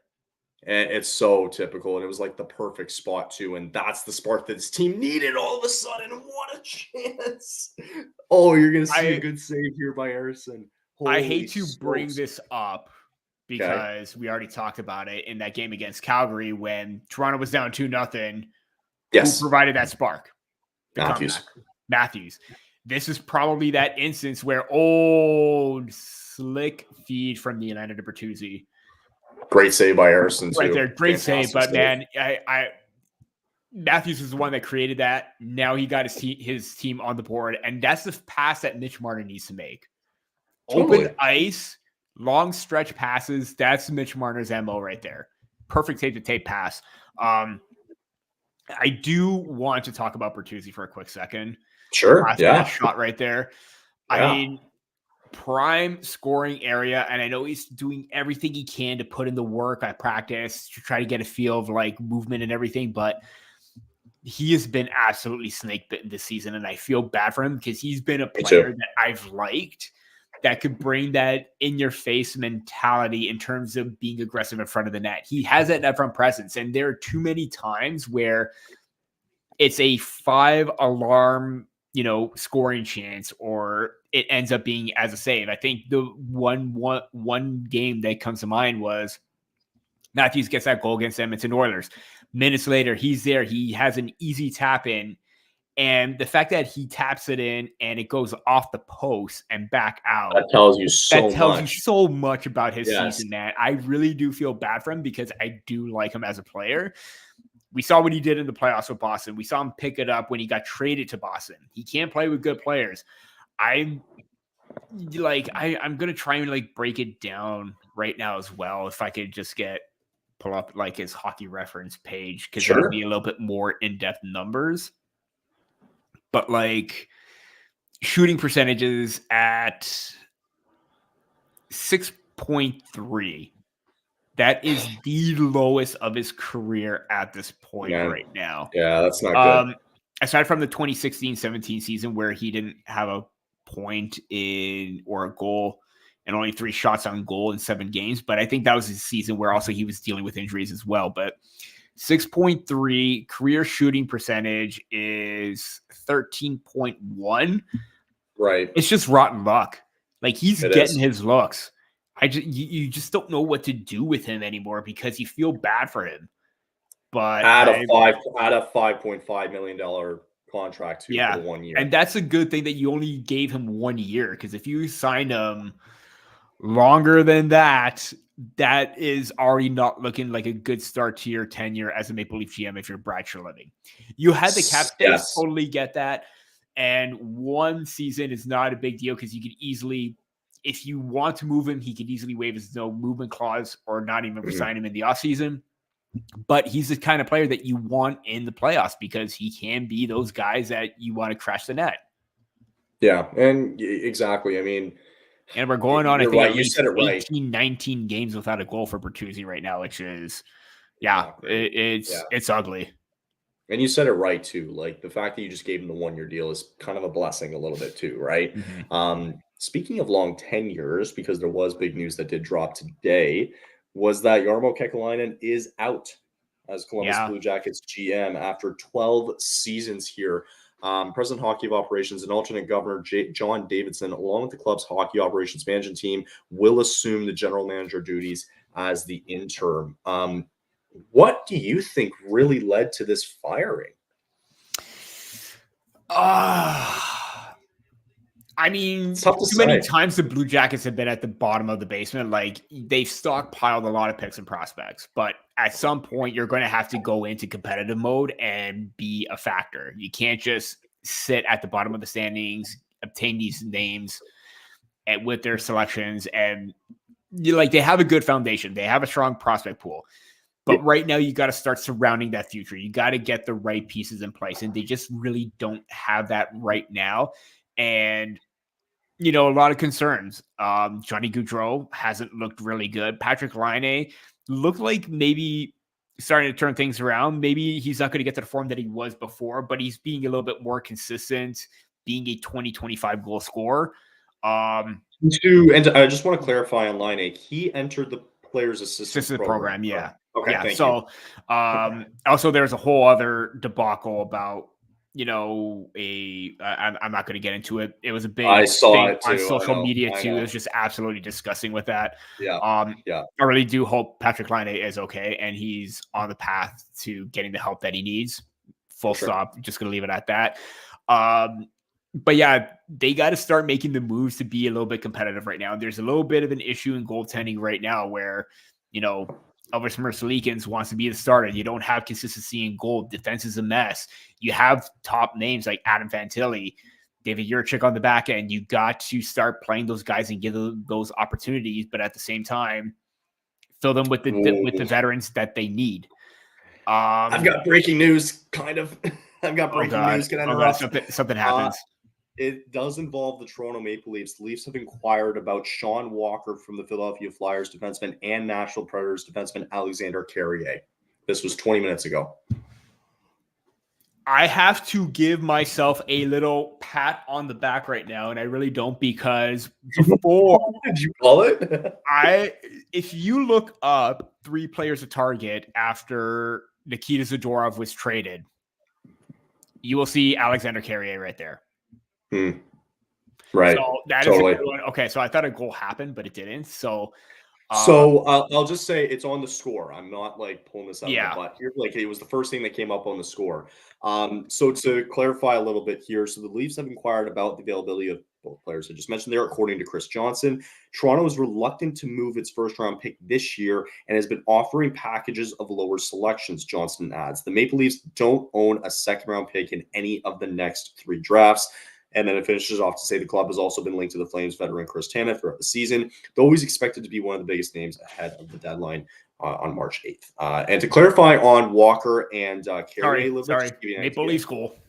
Oh, sorry. Lots going on. No, right good. now. Matthews scores. Everything is going on. Matthews. We're breaking the internet. Marner to Matthews here. Same spot on Harrison both times. And Matthews Did I not say that this is the same thing as a Calgary game? Yeah, that's a good point. But again, Flyers only scored 1 goal. So fair just enough, that. Tides have turned. That was lots going on right now. That was Matthews' 44th goal of the year, assisted by Marner, who's got his 2nd assist of the game, and Nylander, who gets his first assist of the night, first point of the night. There you go. Leafs take a 2-1 lead all of a sudden, and like you said, it's that spark, and you needed your top guy to do it, and all of a sudden he gets it done. I'll just finish up here real quick though with the story here for Sean Walker. He carries a $2.65 million cap hit before he hits the summer as an RFA. Carrier is also a pending UFA who carries a $2.5 million cap hit as well. Walker 29 and Carrier 27. Your thoughts?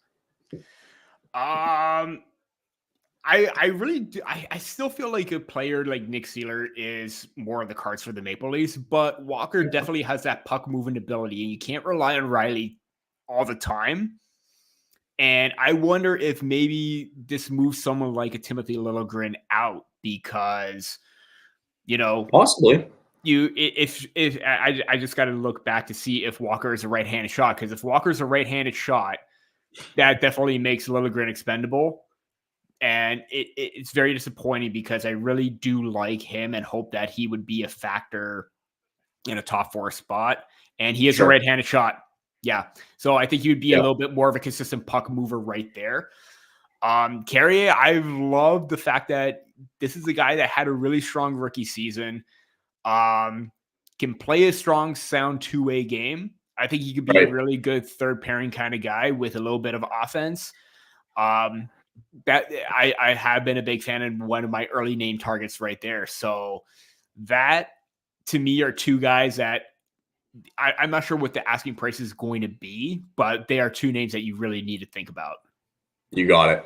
Young Saibo says Toronto's on the parlay for that one. I'll get to the other comments here in a second. I'll go back up. I just wanted to bring that up. If you wanted to use a parlay or if you wanted to include any more bets, maybe live bets as well tonight, guys, too, you can also use code THPN along the bottom here as well if you wanted to do any live betting right now. And I just wanted to go back to the comments here as well, too. But that's interesting, though, with I like Carrier maybe a little bit more than Walker, although Walker, I think, has had a good year. Also, too, just to mention as well with Morgan Riley, he's appealing the suspension, which is coming in person on Friday, just to let you guys know. I do like that it's a little bit earlier compared to what happened with Spezza. So you could probably get this out of the way, and maybe if it is reduced to 3 games or 4, at least it's 1 game less or 2. And if you can get it done before the road trip too, that would be nice for you That'll be guys as huge. well. Yeah. Totally. Stars currently lead 2-0 there in the first period. The Devils have actually tied the game against the Kings in that one. It's currently 1-1 there in the second period in that one. And then the Canadiens and Rangers are also tied 1-1 in the second period here. Jared also saying the Bruins are 0 for 10 in the power plays after the All-Star break. Not good. Not a good start. It's clearly they're still reeling, I guess, a little bit from the All-Star break. They came back out of the break and lost to my Flames 4-1, watched the whole game, and the Bruins just looked like they were not in it at all in that one. And then Jared also asked, too, what are your thoughts on the Kansas City Parade shooting yesterday? I don't have a lot of thoughts really on it. I think it's pretty revolutionary at this point, what we all think about it. So I'll just kind of leave it at that. Mm-hmm. Yeah. But yeah, so hopefully I just want more. I can't wait for like the one time where we're going to get news to break like on a live, like when we go live, like we go for a Leaf game or whatever. Oh, Matthew's almost put the hat trick. I think he's going to get it tonight. Oh yeah, he's definitely getting it. He's feeling it. He's feeling it. When Matthews totally goes into beast mode, it's inevitable. And you feel like too, like he knows where to go on Airson now. Mm-hmm. He's got his number, right? And that's what it feels like. It just took him some time to be like, yeah, it was both on the glove side. Glove side, you got it. Yeah. Mm-hmm. And to let everybody know too as well, we came to a decision today as a network. More specifically, I came to a decision today. Well, I basically told Dylan this is what I'm doing. So what we're going to do actually, which should be fun actually, is we're going to do a trade deadline stream coming up. We're going to be live for the whole thing. We're going to get guys intervals in and out. So we'll get, like, I'll come on for 2 hours. We're going to get Neil, who's going to come on for 2 hours for a little bit. We'll interval some of our guys just so we don't have to stay on for the whole 8-hour duration of trade deadline. But we will be live for trade deadline. All of the reactions, try to break news. We're not analysts or experts in that one. Sorry, I dropped some. And so we'll be live for that one. Also, my chair is really old. Okay. But yeah, so anyway, we'll be live for the trade deadline coming up on March 8th. So there you go. And I think that's on what day of the week is that? It's a Friday. Beautiful. Ooh, Friday. Love it. Friday. It's Friday when? Oh, literally. That's going to be great. That's going to be perfect. So I imagine, I think, man, I hope that a lot of the trades don't happen before the deadline. I feel like it'll probably start happening. What are we? February 15th, right? Maybe not. Now's a time when they usually start. Next week, I think, could start. 2 weeks out before the deadline, I think it could start next week. It wouldn't surprise me. I really thought when Lindholm got traded, like that was it. Like that was the dominoes were going to start falling. Mm-hmm. So I was just kind of surprised that this is where we're at. That really has set the market, I think. Totally. And that's what I mean, right? Like that right there set the tone for the deadline this year. What were your thoughts on the Lindholm deal that happened a couple weeks ago? Interesting enough, Alex, co-host of 6 and the 6 and I, we were doing our podcast when the news was breaking, and I was giving updates as we went along. So that was probably the second time where we ever had breaking news on the pod. So that was really interesting to see, because I think the last one that we had was when Taylor Hall got dealt to the Bruins. And that was like late night towards the end. It was like 10 o'clock or something like that. And that's when that happened. And we were like, this is the early days when, everything was like, we had like the time to do that, but now we didn't. So that was, I just got the a notification. I'm like, oh, Taylor Hall is getting moved. And then Andrew's just like, you're kidding me. You're kidding. Kept the PG-13 right there. But but yeah, no, I love it. I love it. I love the chaos. I love the anticipation of what's going to happen next. But the Lindholm deal, I mean, again, price is set. It was like, I got to go back and look at the actual like breakdown of that deal. I can tell you what it is. Oh yeah, yeah, you can, it off by heart, I guess, at this point. So it was Lindholm's trade up to Vancouver. In return, it was Andrei Kuzmenko, this year's first-round pick, a conditional third-round pick, depending how far the Canucks make it in the playoffs this year. Hunter Brusiewicz, who currently leads the OHL. Yes. Brusiewicz, thank you. Who leads the OHL and defenseman in points in the OHL this year. And Yanni Yarmo, who plays out in the Finnish Elite League, I believe. He's also another right-handed defenseman in that one. But that was the package for – and a lot of fans – you're going to want to watch this in a second. Oh, God. Oh, God. Oh, God. Did he do the thing?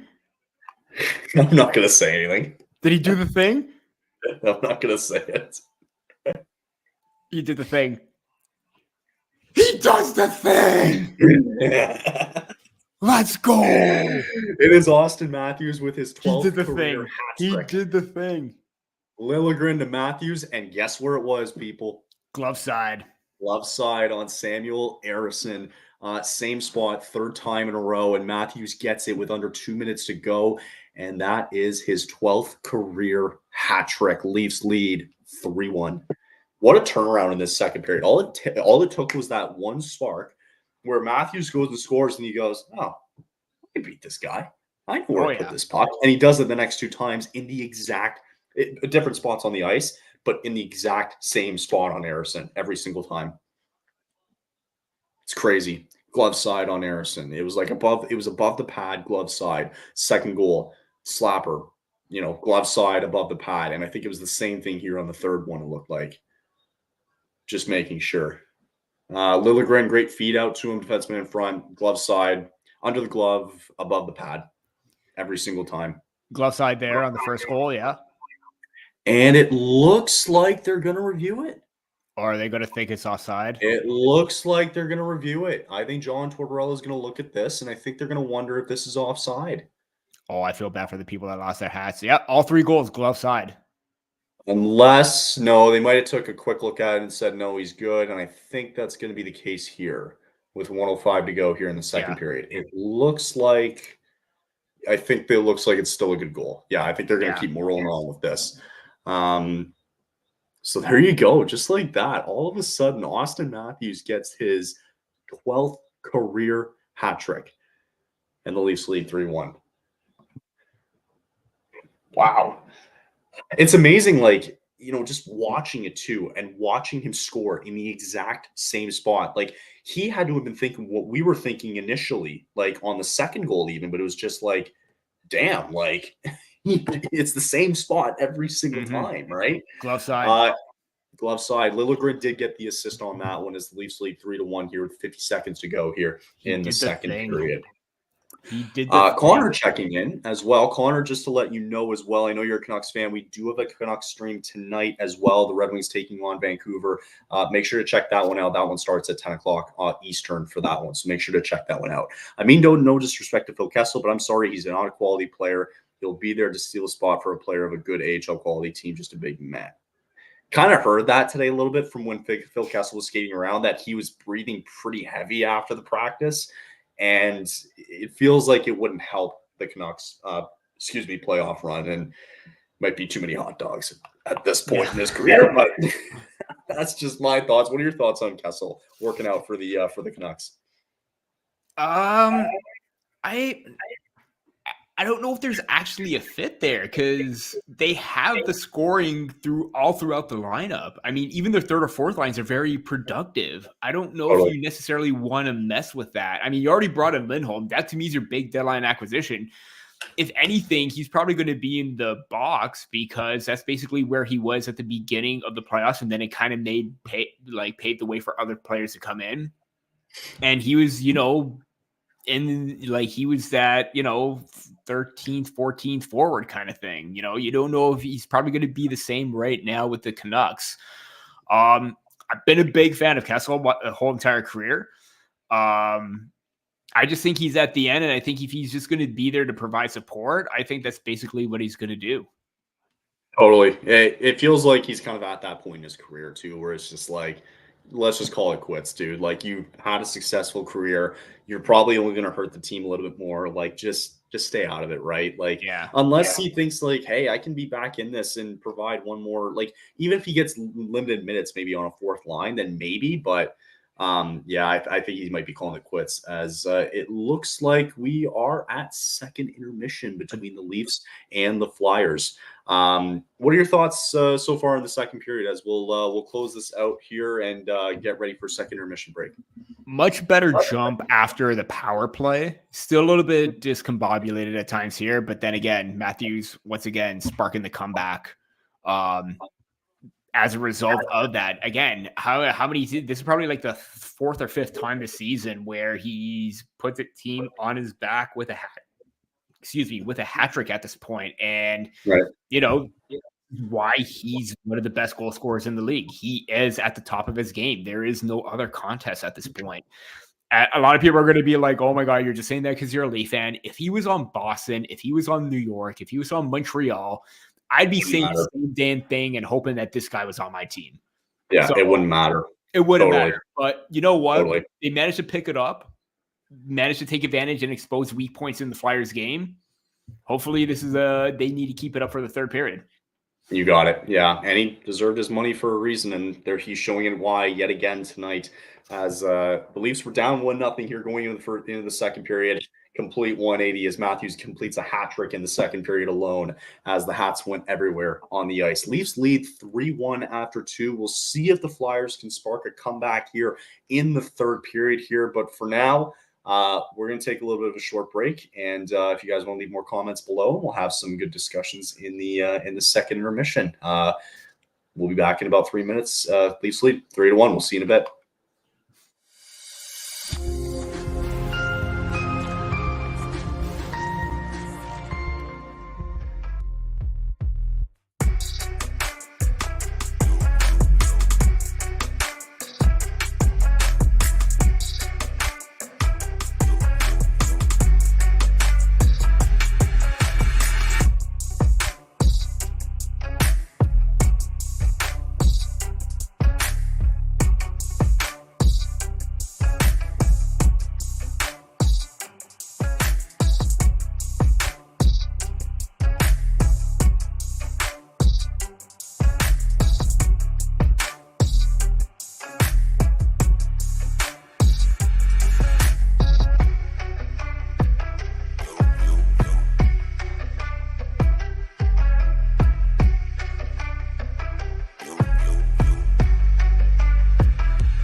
All right, let's do this. One more to go here as we are back for second intermission here as the Leafs all of a sudden take a 3-1 lead thanks to an Austin Matthews hat trick. Not a big deal.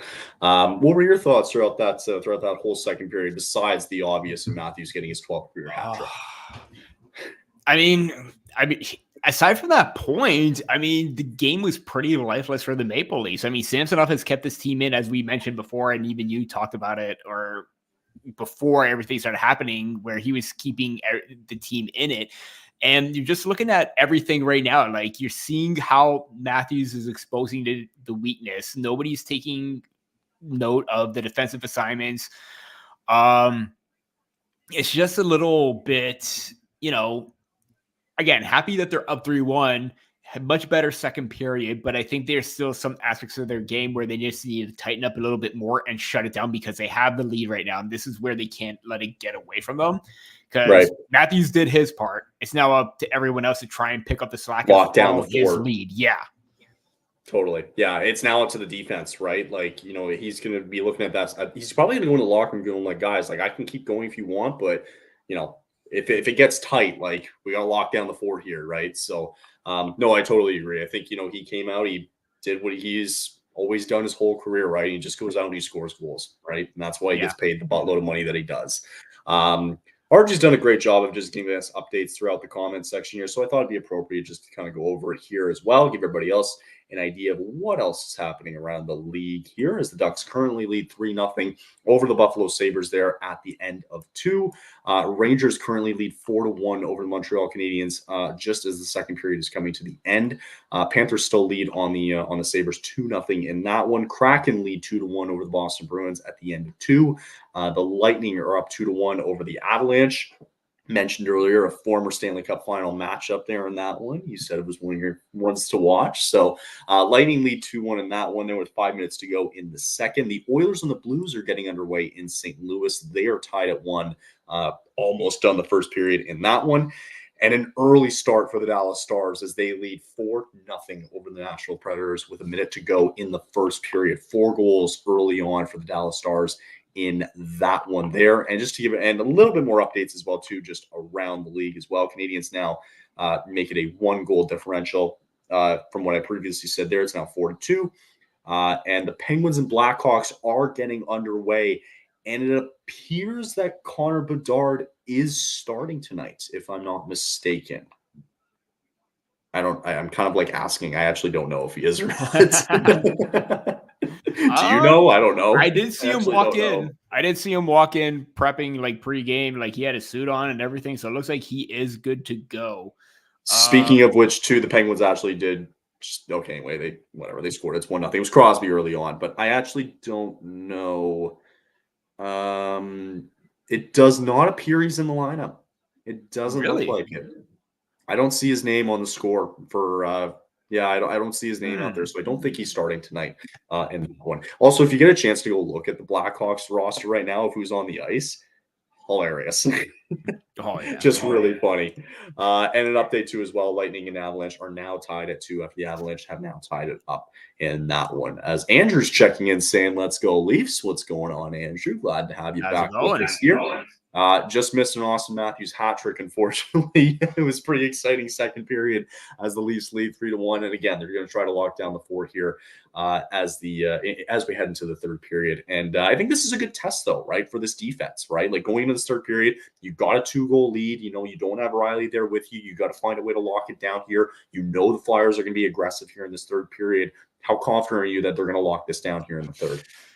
Considering that they did, progress a little bit better throughout the game, I think that they do have what it takes to shut it down. And especially if you're relying heavily on McCabe and Benoit to shut things down as your quote unquote top pairing at the moment. I think that a lot of or everyone on the team can feed off that and secure the victory as a result of that, because they have been, again, tough to play against, in your face, shutting it down, what they're supposed to do. And if they follow their lead on the back end, it could be a good thing for the Maple Leafs. Totally. Yeah. And it's a good confidence booster too, especially when you go in Saturday. You get a little bit of time off now. You go Saturday, play the Ducks at home again. It's important before a big road trip coming up, right? It feels like after tonight, you're going to get a little bit of an easy schedule before this road trip a little bit, and then the serious games really start happening. So again, to go into the third period with this type of lead, it's really important for the Leafs. It's good on their part there. So Andrew, doing well, thank you though. I hope you're doing as well. And also too, in that Pittsburgh-Chicago matchup, Nedeljkovic and Soderblom will be your starting goaltenders in that one. Again, Pittsburgh leads 1-0 thanks to a Sidney Crosby goal in that one. While I'm on the team, actually, I wanted to ask you this because we kind of did talk about a little bit there on Monday's stream regarding Pittsburgh. Like, I'm so curious with what they're going to do with the deadline because they're in no man's land right now. And, you know, if you're knowing Kyle Dubas being the GM there, you know, he's not afraid to make a big move if he has to, right? I imagine that, you know, I can't see them being buyers. Like, I don't know. Like, do they try and even attempt to make the playoffs at this point? They're pretty far back. Last time I checked, I think they're like almost a full 10 points back now of a playoff spot or whatever. They are 13 points back of Detroit, who holds the second wild card spot right now. So it's going to take a miracle for the Penguins to get into a playoff spot. But, you know, I would imagine that they're probably sellers at the deadline. And it doesn't help that Jake Gensel's now all of a sudden out for 4 to 6 weeks before the deadline, and he was a trade candidate. Yeah, I did hear that it is going to be 4 weeks and he'll be back after the trade deadline. So it's not like his timeline is completely in jeopardy, but you still pose that risk of, if you trade for him, are you still going to get the same player afterwards? Because there was talk, I think, that I read online that it could have been serious more than what it already was. So that's a good thing for Gensel, that it's not too severe. But yeah, I mean, considering that they traded for Erik Karlsson in the offseason, and, you know, the assets kind of gave up for him. Yeah. The fact that this is now kind of like their last dance or last kick at the can to try and go all in, it really hasn't paid off. Right. And if you're obviously, like, I know Kyle Dubas, well, not personally, but like seeing the moves that you know him. Yeah, I wish I did. Seeing the moves that he made in Toronto, like, it always was for the better. But him even coming in, he didn't have a whole lot to work with, aside from just that, you know, Erik Karlsson deal. They don't have a lot of substance with their prospect pool. It's like very, very low tier at the bottom. They have Owen Pickering, good guy on the back end. You know, they have Samuel Poulin, energy kind of player. They did draft Braden Yeager, which is a good start. Good pick.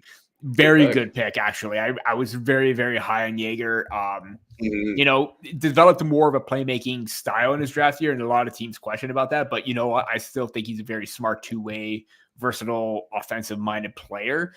I just want to try and find out who else they have in their system.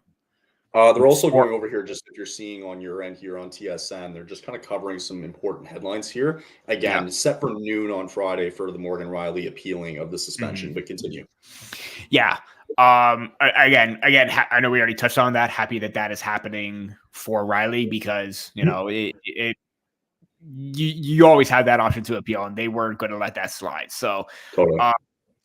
Going back to the Penguins, on defense, not a whole lot as well. Like, Ty Smith hasn't really developed. Jack Rathbone was a good pickup in order to try and reacclimate or retool him as kind of a defenseman for the future, but they don't have a whole lot overall. So if they're able to, you know, if you're moving Gensel, and if you bring in, or if he does go to, like, let's say Edmonton, and you bring in that first round pick and a Philip Broberg, that is a good start, because their pipeline is very, very weak. And if you're Kyle Dubas right now, it's sad to say that the era is coming to an end, because as good as Crosby and Malkin are still productive, you're probably not going to win much at this point. So if they're able to restock right now early on before they go full on rebuild, they'll at least be in a better place. And knowing Dubas, I think he will be able to bring in those assets that can rebuild and make the team a little bit more competitive down the line. It also doesn't help that they don't have a first-round pick in this year's draft, too. That too. In the trade that they gave, the San Jose Sharks are going to be looking really good in terms of the draft coming up because the Sharks also have Pittsburgh's first-round pick this year. And that pick, depending on how it all works out, it could be a top 10 pick. It might even be a lottery pick, right? Yeah. And that's the crazy thing to think of. So, good for San Jose on that part there. But, if you're Pittsburgh, it's not looking too good. And just looking at cap-friendly, too, Crosby's contract ends in 2020 at the summer of 2026. So he has, if you finish the year, he has 2 more years on his contract. I imagine, to me, he'll finish that contract, and I think he'll probably retire. That's just me. I think that's how he's probably going to go. So I don't envision him leaving. But you have a guy like Evgeny Malkin here who has a contract until the end of 2020, the summer of 2027. He's got 4 years left. I mean, where we're at right now in the season, he's got 4 years left here on a contract. That's something you might want to explore soon because he's still got a lot of time left, and I get it. And maybe I know we'd want to say the same thing, and he might have no movement clause, but kind of seeing where this team's going now, like, you'd be curious to see if he opens it up a little bit more, right? But Tang's name's been thrown out a lot too. Brian Rust, my God, I gotta do this. I have to do this. Hold on, this is crazy. I gotta stop this. I gotta show you the other screen here. I'm on Cap Friendly, okay? So just let's everybody take a look here, okay? This is the Penguins Cap Friendly here, okay? Take a look at Brian Rust and Rickard Rakell. You got 2 guys that are getting paid $5 million for the next 6 years, it looks like. Okay. Like, I don't know any team that's going to take that. That's crazy to me. And then if you go down below here, and then I'll go back to the scoreboard in a second here, but Letang at 36 has 6 more years. Yeah. Right? Yeah. You're telling me he's going to turn 42 and he's still playing in this league? There's no way. Let's not forget that this is also like signings that Ron Hextall made. Got it. So again, Dubas is coming into a bit of a tire fire right now, contract-wise, and to have let's say Malkin and Crosby do retire, you're going to rely on Brian Rust and Rickard Rakell. As Rickard Rakell had a lot of potential, but he's kind of tailed off. He's not a 30 potential goal scorer anymore. He's a 20-40 kind of guy, mid-6 kind of player. Same with Russ. It seems like it's going to be a little bit painful if you're Penguins fan for the foreseeable future, especially with those 2 guys that are basically the only ones signed long-term.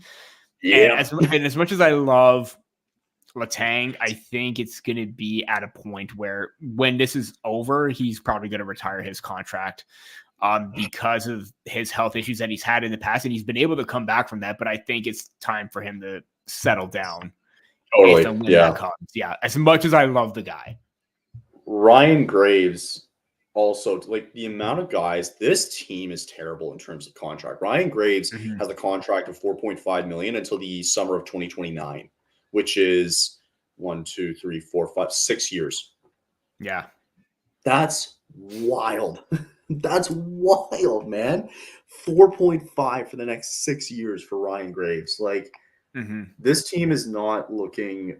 Tristan Jarry, too. I mean, same thing. He's getting paid $5 million, 5.3 for the next 5 years until, again, the summer of 2029. Same thing as Ryan Graves.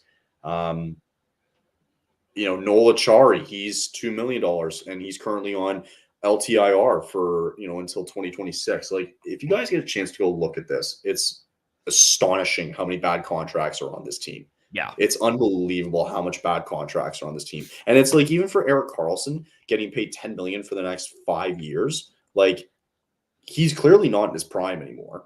Oh, no. After that 100-point season that he had last season, there was no way he was going to replicate that at all. No. Like, no. If you and I get why he was like a big piece of, in the offseason wanting to get traded from San Jose, but it's like, dude, you got to take on that contract. Yeah. I don't get it. Yeah. It's going to be tough, man. It really is. It really is. And again, great that he had 101 points on a very bad San Jose Sharks team, but He's not That's the thing. He's not even halfway at that point right now. 37 points in 50 games. He's not even halfway. Which is still good. Like, yeah, it's good. Yeah, I'll give him that. It's still good. But yeah, it's good, but it's also not good. Yeah. By the way, we are underway here in the third period here, a minute into this third period. As the Leafs lead 3-1 here, trying to lock it down here and pick up a very important 2 points before the heading into Saturday against the Ducks here. What are you looking for here in the third? Again, kind of like what we said in the second period, tighten it up, lock it down, because the Flyers are very quick in transition. They can hurt you. We saw that on that, towards the end of the penalty kill goal, the shorthanded goal by Sanheim, that you turn the puck over, it can spell trouble. So they need to be smart with their management, smart within their own zone, and play that same game that they managed to win with against the St. Louis Blues. That's going to be the most important thing.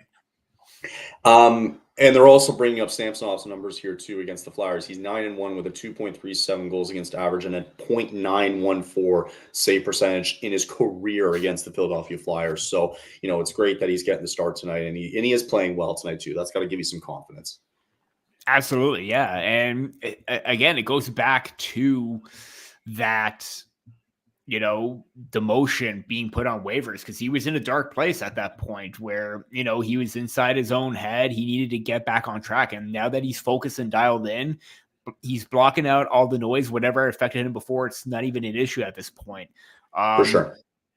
Again, you see a difference where he's more composed. He's not as over aggressive, and he's not as nervous with his movements in the crease. There was that one little moment, but he managed to recover, and that was the big thing. There was no recovery in his game if he was going into like a desperation style kind of play. Now it's a little bit better, and this is the Samsonov that they needed to get back on track. He needed to show this, and it's showing. And quickly going back to the contract talk we were doing in Pittsburgh, it's crazy. Dubas must be friends of the owner of also overspending baseball team, the Dodgers. That whole debacle was crazy with Ohtani too. Yeah, I'm not even touching that. Yeah, no more. On a positive note, I'm looking at like natural stat track. The Maple Leafs numbers in that second period were much better than in the first. You could clearly tell that they were a step behind, but they managed to pick it up. Shot attempts was at 62.5, scoring chances 57%. High danger chances still not as much, but and this is all at 5-on-5, but the 2 goals for were absolutely huge in that game. So yeah, they managed to pick it up and have a stronger period and better effort than in the first period. It feels like they're having a stronger period already, like 5 minutes in. Like they're just, again, very aggressive off the bat, not really giving the Flyers any sort of room. They're pressing really well. They're pinching too, as well, as what I kind of saw there in the offensive zone. Like, they're the ones on the attack here. Like, and that's kind of the mindset that you feel like you need, because you can't fall back and just kind of hope that this defense can hold the fort here. And even them attempting to finish their checks, because you saw David Camp go into the corner, and then Noah Gregor, the puck comes around and he's there at least trying to throw the body around. That was one thing that really stood out against the Blues, and one that hasn't really been consistent all season. They need to finish their checks and apply that pressure, because if they do that and the puck turns over, no one's in the open middle or in the open ice where they can get that opportunity. How do you think Noah Gregor's been this whole season so far? Hold off on that. I see a little bit of a mini breakaway, but I kind of saw that too. It was actually Noah Gregor who had a little bit of that mini breakaway. There we go. Yeah. So speaking of Noah Gregor, I mean, again, I love the speed that he brings on the fourth line. It's the one bright spot throughout the whole entire season where maybe David Camp has struggled. Ryan Reeves has been virtually invisible, being that, tough mentality and him saying make hockey violent again or whatever. Oh, we have a fight. Oh, speaking of make hockey violent again. You'll see it in a second. It's going to be Nick Delorier against Benoit here. Oh, let's go, Simon. Oh, big hit. That was a clean hit. That was a clean hit. It was, and it's also not a great matchup between Benoit and Delorier. And you're going to see why in a second. Holy smokes. But yeah, you're right. It was a good hit. It was a great hit there. Oh, yeah. He lost his balance. Man. He lost his balance there. But you know what? Clean hit right Great hit. there. Great hit. Nothing wrong with that. He basically stiff armed him in the chest right there. The only thing I would say is that his feet did leave the ice. Yeah, he did. So he kind of jumped up on it. He did. He got him. It's a good hit. I want to see that again. Up high in the shoulder collarbone area. That's fine. Yeah, that's not what I'm saying. I'm just saying like he did kind of leave the ice a little bit. I think that was more impact afterwards where he did lose his feet and he turned to the side. But man, he can really hit. That was a good one right there. It was. I imagine they're just both going off here for just fighting, I imagine, right? Yeah, I think it may be an instigator on. If there's no instigator on Delorier, there probably should have been, because if that was a clean hit, he should have got the extra 2. I doubt there's gonna be an instigator penalty. I doubt it either, because I mean, if he was the one that dropped it. You're right. It's a power play for the Leafs. That's what I'm talking about. Because it was a clean hit. There was no penalty on the play. So there was no need for it. Man. Yeah. Instigator penalty goes towards Nick Delorier. Oh, what a bad time. Man. That's questionable to me. I don't know. That's a little wishy-washy for me. Again, yeah, I can understand why that is the case, but there have been so many times where someone is like jumps in and there hasn't been a penalty. So that's why at least now that was probably the right one, because if there is no penalty on the play, if there was, then maybe you probably had a reason to go after that. Yeah, like it's different, I think. If the refs, like, because I imagine, like, just, carry me if I'm wrong here. But I imagine, like, play would have kept going, correct? Like, the refs aren't making a call. The play would have kept going, right? It's because Delorier went in and decided to draw. It probably would have been different if play was stopped and they were going to call a penalty. Maybe. Then I get why. But I think because that in the ref's eyes, like, it's a clean hit. We're going to move on, right? And because he started the fight, well, you're the instigator. That's why you're going to get to it. Yeah, no, for sure. That's definitely the reason why. Makes a lot of sense here. As Leafs are getting a lot of really good looks here with about 50 seconds on my end here on the power play. They'll have a good chance here. That was textbook Benoit, because he's just like, when he got like the belt one time, I think when he scored like an empty net goal where he basically said, I can't score. Oh my God, how did that stay out? Did you see the puck just like dangling in the crease? How did that not go in? I know, I kind of thought that too. So I was going back to my original point with Benoit getting the belt. He basically said, I can't score, but at least I could, make a hit, punch a few guys. That's his contribution, right? Like, that's his contribution. And I say that that's gotta be Treliving's one priority this offseason is re-signing him. Oh, fantastic move by Marner. Again, probably a little late to Matthews on the play, but it looks like as Konecny got a little bit high there on Giordano here, you'll see in a second as play is stopped at center ice. I don't know if they're calling a penalty on this or what exactly. Oh, that's a hook. Man. That's a hook. He literally got him in his arm. Oh, yeah. I if I'm Gio, I'm taking exception to that. Like, what? Like, that's... Yeah, and they're going to show a flashback too with Konecny here, and not really liking the Leafs here. Oh, that's just. Oh, and then the flying Gio, the Gio grapple. Oh my God. So Gio goes to the box too. I don't think so, because he was the one who got hooked. Well, Gio's in the box. That's not the penalty. Is he in there? He is. Oh, maybe a little bit of embellishment. But I doubt that.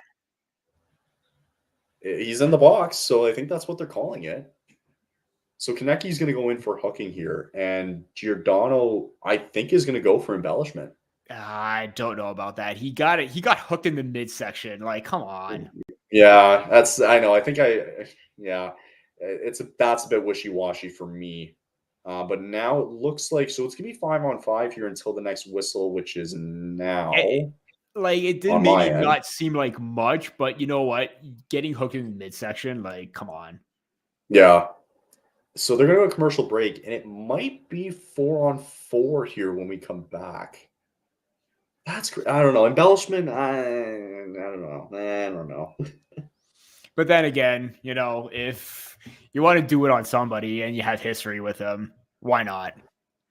Yeah, and they showed did you see the flashbacks too, where they're showing Yeah. connecting Oliver Matthews, the matchup back in 2022 last year, and Yeah. I And remember Gio's that. involved in both of them. Right. So clearly these guys don't like each other. Oh yeah. Yeah, that was that was a good sequence of events. I'm loving the intensity, but then again, this is what I'm talking about with the Maple Leafs in terms of, showing that fight, showing that dog in them where, Sure. you got to answer that call. And even though Gio may have embellished it a bit, he went right up after him after Konechny even got a late whack in on him. So He got up and he was going after him too. That just shows that, you know what? You don't want to mess with, the oldest player in the league. And Gio can hold his own if he ever needs to drop it, but. And this kind of feels like a bit of a playoff matchup too, right? If we're kind of talking about it, right? You have the intensity, you have the rivalry as well, and you see the flashbacks there with Konechny. It's I just saw something funny. So there's this account called Joey Ferg. Konechny should get an extra 2 for elder abuse. I mean, Gio's how old now? He's 40 in his 40s right there. He's gonna go. I don't know about that. He might retire after this year. I wouldn't be surprised. That's really not. Yeah. If so, I mean, an incredible career. If that's the case, he won a Norris too. Yeah, he did. He won a Norris. Yeah, good for him. I mean, it was a good trade off, for both, for our times, with Giordano, how for the Flames and then for the Leafs, when they had their time with him, it paid off good. I think. Yeah, I really did. Yeah, as it looks like no, it's not 4-on-4 here. So if both guys are going the box, then what are we doing? Yeah, I know. Is it not it's not 4-on-4 at all, unless they do another whistle here and they thought that the power play had a second left. And in that case, it would then be 4-on-4. I don't know. I think that's really weird. But actually, you know what I can do? I'm going to go down and check it out here. Third period here. So they have Delorier there. They just have 2-minute penalties. They haven't updated it yet. Okay, so that didn't help at all. I just wanted to know what happened. Oh my God. Okay, well that didn't work. Whatever, we'll leave it. 12 minutes to go here. Shots are 25-22 for the Leafs here as the Flyers are trying to find a way to get back in as offside is called on David Kampf here. Mm-hmm. Again, if you guys are still tuning in, we do have another live stream coming up at 10 o'clock tonight. Red Wings and Canucks will be taking off on that one in the late window. And then again, on Saturday, we will be live for both Stadium Series games, 8 o'clock on Saturday and 3 o'clock on Sunday. Are you going to be watching any of those? I'll do my best. I'll do my best, yeah. I'll get a chance to watch the Sunday one, I think. Mm-hmm. Yeah, Sunday, 3 o'clock. I mean, I'm also a bit of a golf loser, and I know that I'm getting back into the season of golf. So Tiger is making his start today. I'm just kind of I'm getting back into the golf mode. Yeah, and it's also summer. Did you get the bad storm that we had today here? Yeah, we got hit. We got hit pretty decent. So do we. I think it was around 8 centimeters or so. So did you get the weather on Saturday here? No. Where it was 15 degrees. 15 degrees. 15 degrees. Oh yeah. Oh yeah. I was walking around in a sweater. Yeah. It was very breezy. It was very nice. Yeah. I was out there and I'm I could honest to God be in my shorts right now. Mm-hmm. It was so bizarre. Yeah. Oh my God. But yeah, I couldn't believe it. And so it's you get 15 degrees on Saturday, and then you come up to today and it was a snowstorm. Yeah, no. This is why I'm I'm an indoorsy guy Oh, in yeah. February, especially. I like to hibernate in February. I hate the winter in February. It sucks. It's the worst. Yeah, I know. It looks okay. So Giordano and them are out of the box now. So they sat I for really no want to see them reason. go after it. I guess they just had a little bit of a timeout. Maybe, yeah. You needed that. So who would you rather? So now that I mentioned earlier about like the two trade candidates in Carrier and Walker, who would you rather want more and why? Probably Carrier, because he's got that two-way game that really benefits them a little bit more than anything. But yeah, I really think that he would be more of a fit. Again, Sean Walker, again, he's got that more of an offensive game. I think both would benefit to alleviate some of that pressure off Riley. Right. But I always go for two-way guys. That's just always me. Fair. Yeah, I mean, you want that too, right? Mhm. Especially with this lineup where they've been trying to play defensively all year, and you kind of need that two-way help, right? So Yeah. it makes a lot of sense. Again, PWHL game tomorrow at Toronto in Scotiabank Arena, where it's sold out for that one. Montreal and Toronto for a PWHL game there in that one. I cannot believe it's sold out. I'm very happy that it's sold out. Yeah. I'm just surprised that it did. Mm-hmm. I guess because now it's like Toronto, Montreal. Probably. I think that makes sense. I think but, that's the main reason why. I think Try to get that rivalry going there. Totally. I think tomorrow is probably going to be the biggest day in terms of the future of the PWHL.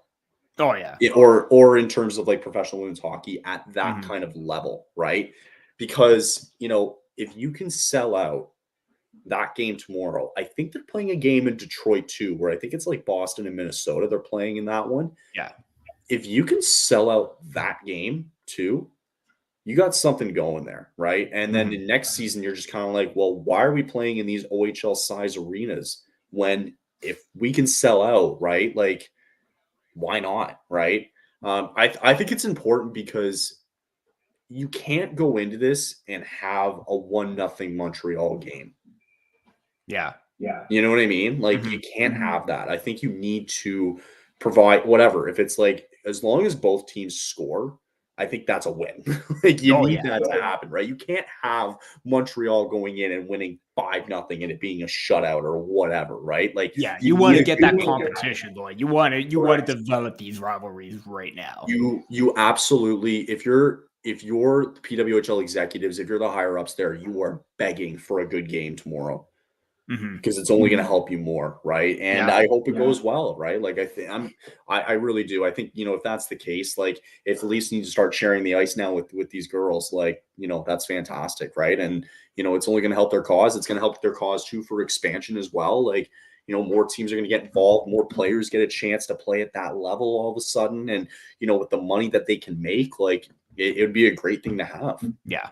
Absolutely. And this is where you want to get the sellouts. This is where you want to get those teams. Someone who's actually, you should, if you ever wanted to interview as well, and it's been my thought, right? But her name's Taylor Cook, who plays out in Europe right now, who's got her own podcast, The Athletic Mind, if you guys want to go check that out on our network. But, she still plays goalie, right? At a very high level. And, I was always curious, like, if they can expand this league to 20 teams, right? Yeah. Maybe even more. If they can get even more, you'll get girls like her who will be like, man, I can actually go in and have an opportunity to play. Because I imagine, and this is just me, I don't know if it's the actual case or not, but I imagine the size of or the amount of players maybe for those rosters, like, it gives more of them an opportunity to go in and play. And you're not going to make maybe as much as you'd like initially, but at least it's like you're getting that recognition. It's something to start up. Absolutely. So, Absolutely. Yeah. I think that's going to be huge. And if you can get those expansion teams, get more teams involved, you're already showing that, like, this first season alone, it's already marketable. This is what you want to do. You want to grow the game. You want to be, in there and give them as much equal pay as much as that of men at some point. And it's going to come down to investors too, right? Yeah. Like, investors, advertisers, companies. Totally. Sponsors. You got to sell it, but it looks like you're selling it properly right now.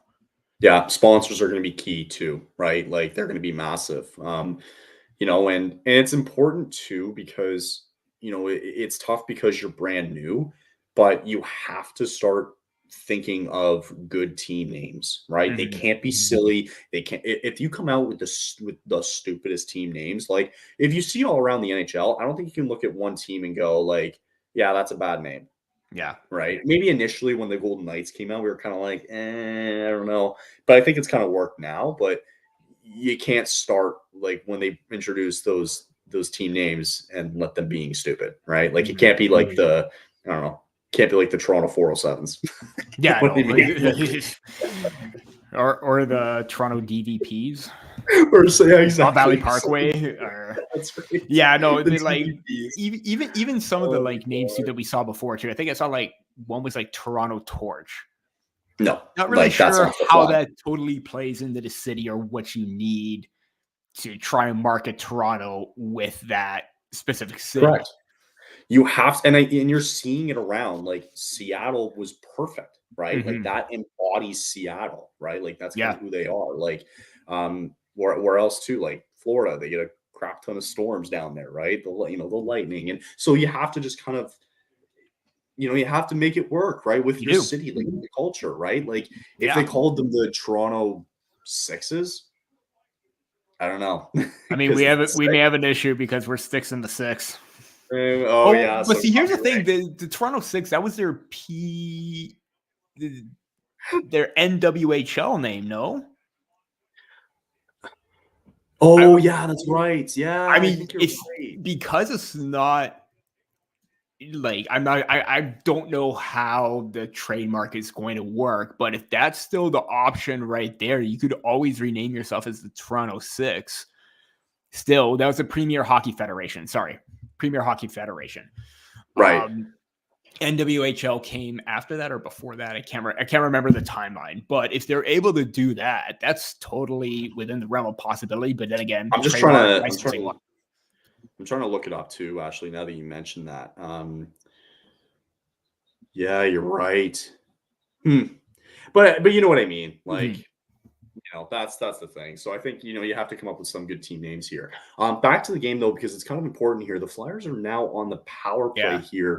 2-minute power play to start with about 8:45 to go here. So an important one here is the Flyers are trying to get back into this one.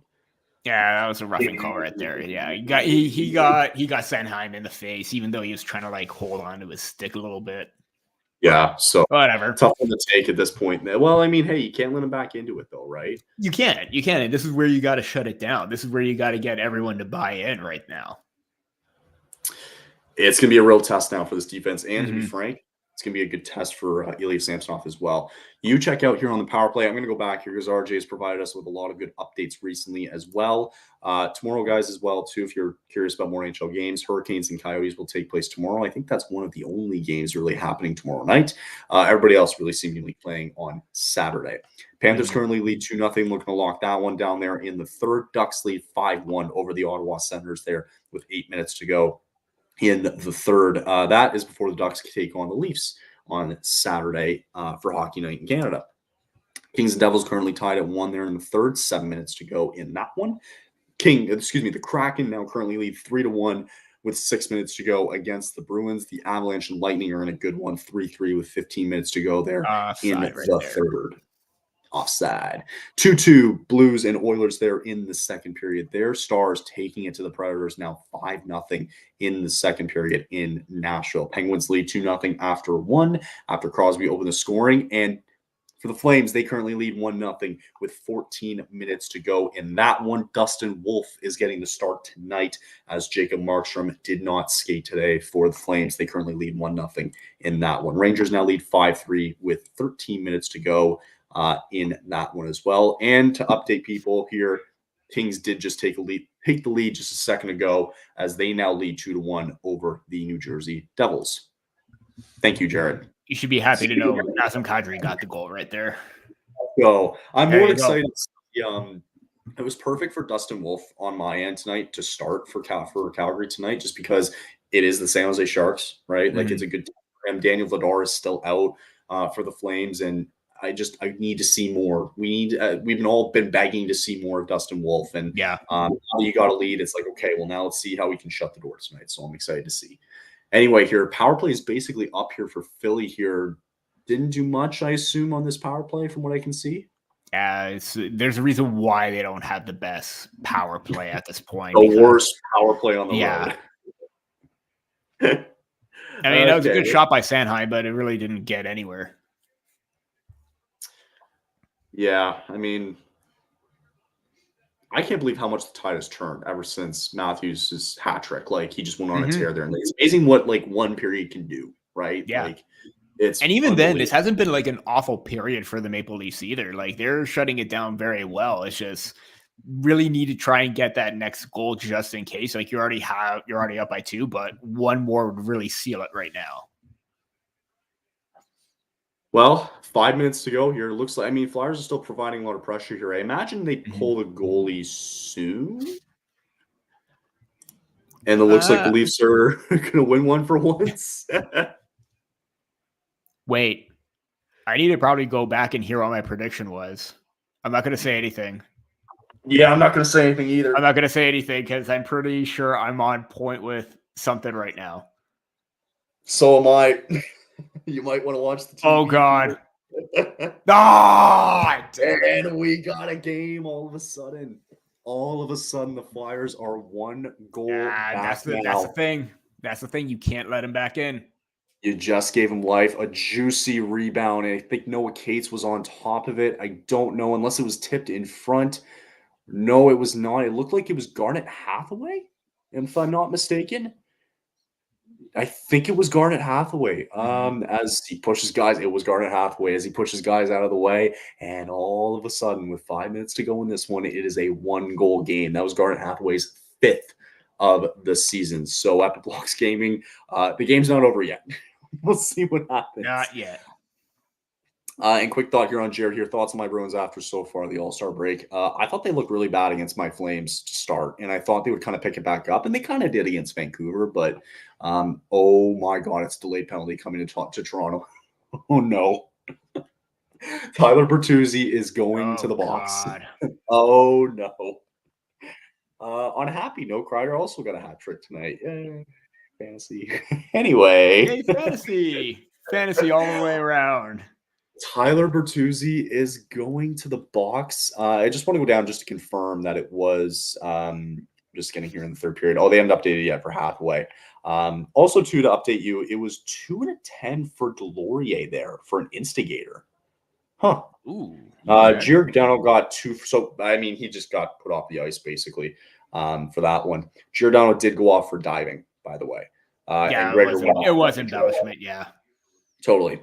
It really was. As much as, like, he did get hooked, he did kind of sell it. Oh, he totally did. Oh, yeah. Then again, like I said, if you do get hooked in the midsection, you do try to, like, you do get the pull effect, but he didn't need to, like, kind of fall down. I think the side movement was enough as it is. Sure. We got Epic Blocks apparently wearing his Lucky Leafs jersey. You might want to take that off because the Leafs are about to go on the penalty kill here as they let the Flyers back into this one, unfortunately.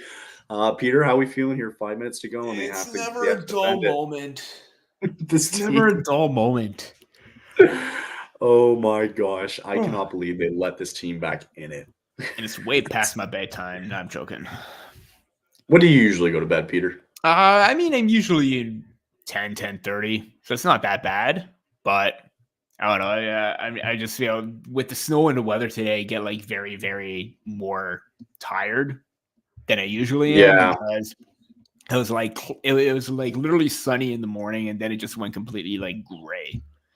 When it gets dark, like the second it gets dark out, like I'm tired already, right? So like in the summertime, if it's I'm usually awake, like okay, like 7:30, okay, yeah, it's still light out, 8 o'clock. This is still nice. And then as soon as it's dark, I'm like, yeah, I'm going to bed. I'm going to bed. Yep. We're at that old age.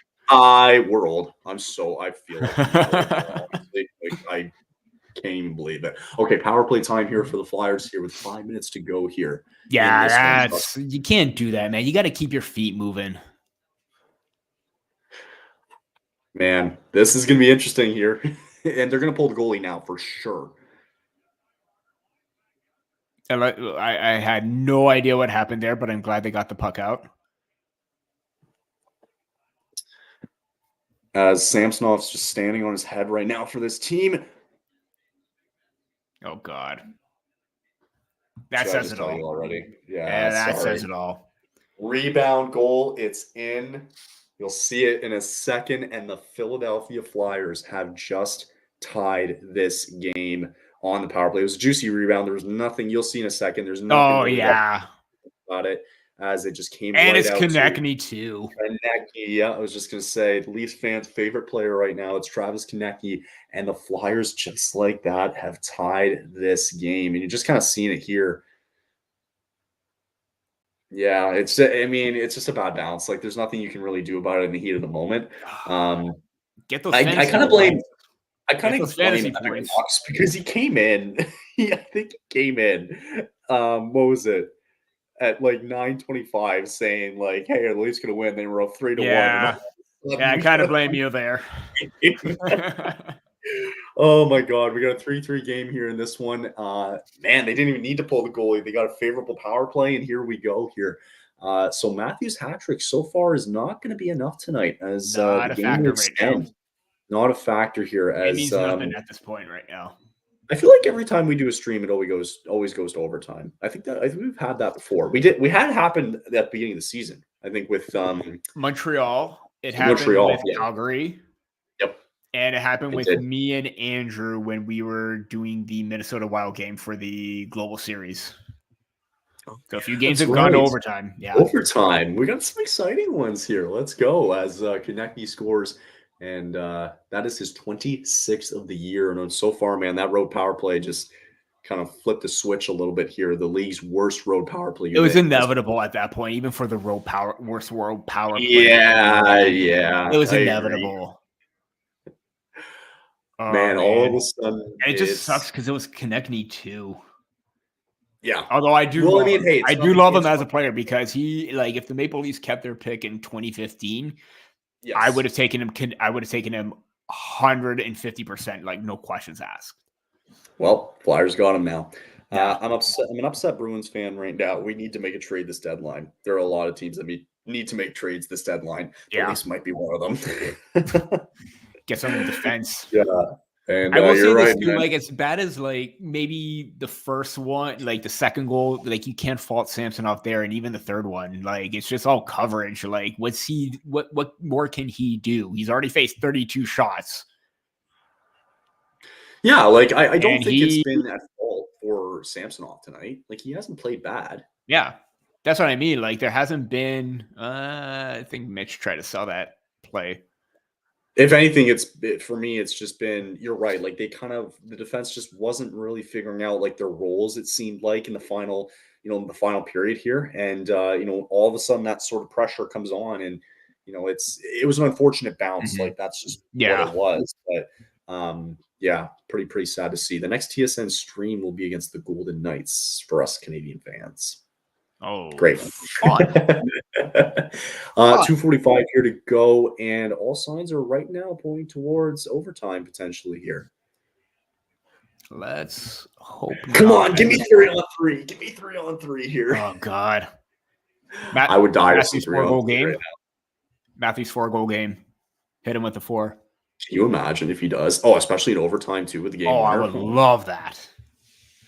I'm hyping you up, Peter. That's my job. That's my job. As I got it. I'm happy about the Bruins losing tonight, by the way. So that's something to be happy about if you're a Leaf fan, at least. But not right now. When they had the lead in hand, 5 minutes to go, and it was 2 goals in what? 3 minutes? 2 minutes? Give or take? 2 goals in a minute and 1 second. Oh my God. 4-14 was Garnet Hathaway, and then 15-15 was Konechny on the power play. 2 goals in a minute. Yikes. Yeah. Okay. Well, all of a sudden, I mean, not what you want to do. So my whole entire, speech of trying to play good shutdown defense really didn't quite help out. I mean, regardless, Sheldon Keefe is just giving it to the ref right now. Worst case scenario, you're going to walk away with a point tonight, which, I mean, is good. But ideally, with the lead that you had, you kind of want the 2 here. Yeah. And this is like their defense that we've seen all season. Totally.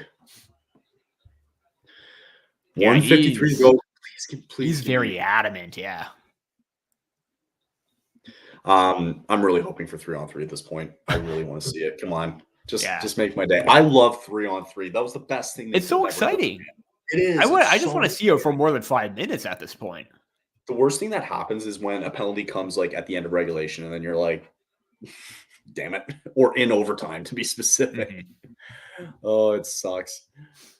At that point, it should be like 3-on-2. Can you imagine? Yeah. That'd be so fun. Really, it's not that fair, though. Oh, man. I know it's not fair, but it's like, I just be curious to see it. That's all. The ice would be so open. Like, that'd be awesome to see. Mm-hmm. Looks like icing on the play here with 1:33 to go. So who usually starts forwards? So I imagine Camp usually does the face-off, right? They've actually gone away from that. It's actually like Matthews, Marner, and then McCabe. I think started the last few times as well, but who knows where things are going to go. Cool. So yeah, I'm curious then to see who will take the draw if and when it goes to overtime here with about 1:30 to go as they bring the puck to center ice for a face-off, because I don't know why. I completely missed it. Shots are 32-27 right now for Philadelphia here in this one. Who's going to be the OT hero if it goes to OT on both sides? Who are your picks? I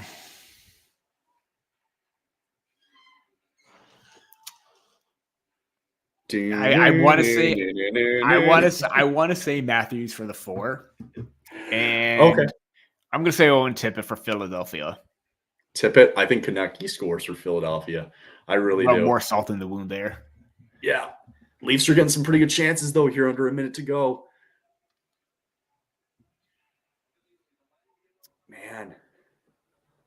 And for the Leafs, I'll probably say I'll say Nylander. Why not? He's done pretty good in overtimes this year. I'll go Nylander for Toronto, and I'll go Konecny here for Philadelphia. They're going to get a breakaway. I am way behind. Close. Oh, okay. Well, you'll see. I'm probably way behind because I was just on that scoring chance in the Philadelphia zone.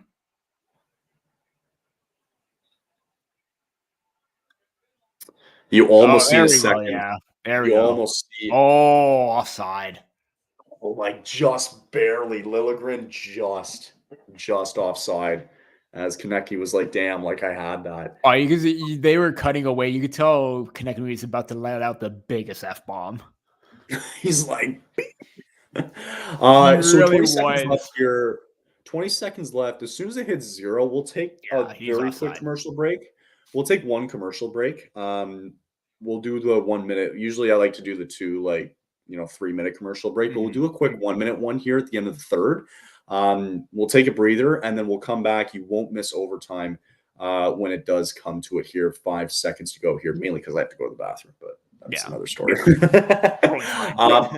Perfect. Okay, so we are heading to overtime. They're going to go to commercial break. So will we. We'll take a very quick one here. We'll be back in 1 minute, 30 seconds, guys.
I'm actually going to end it early because we are about to start overtime here. I saw they were kind of getting ready, so I'm like, okay, let's just get it going. Let's just get it going, yeah.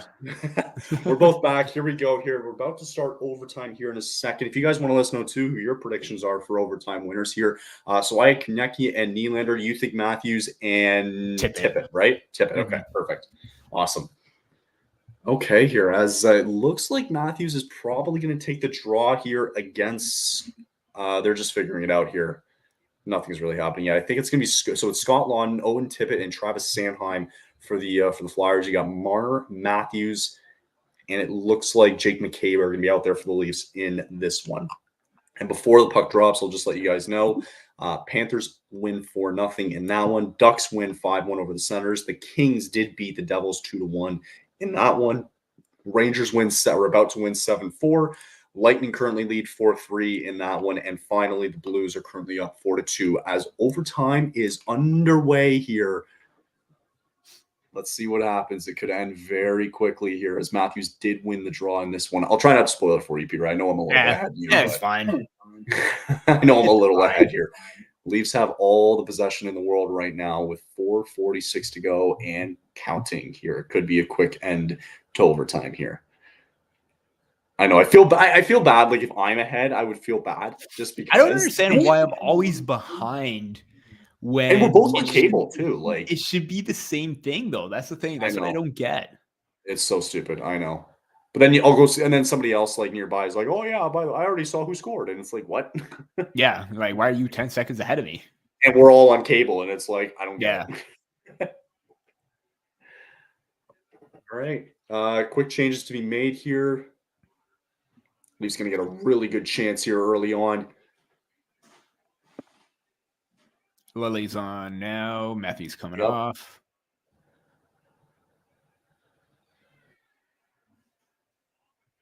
Coming down here pretty good here. Domi.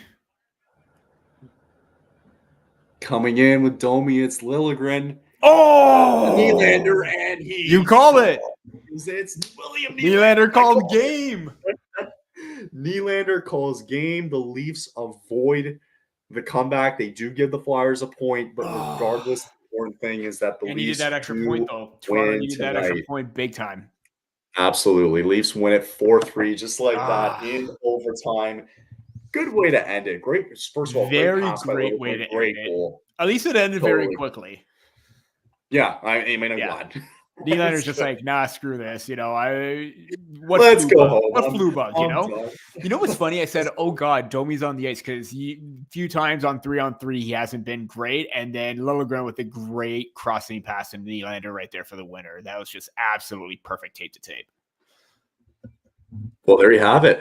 And that's going to be it for us on this one here, guys. As there you go. Leafs win it 4-3. They get an important 2 points tonight.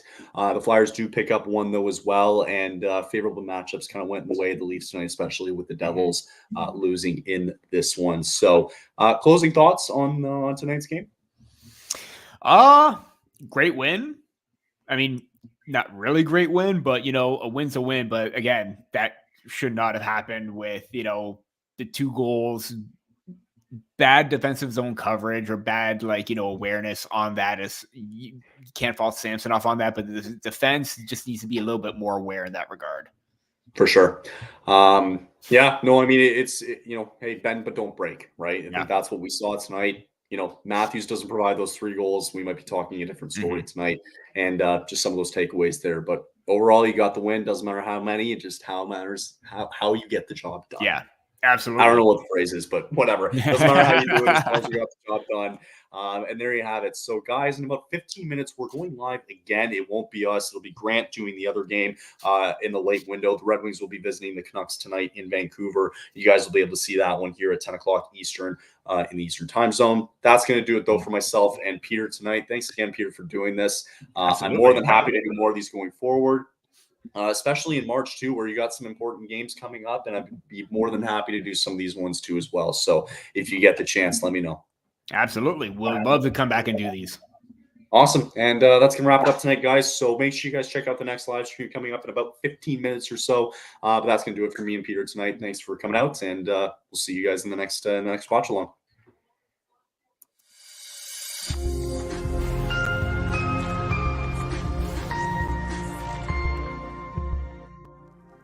say so.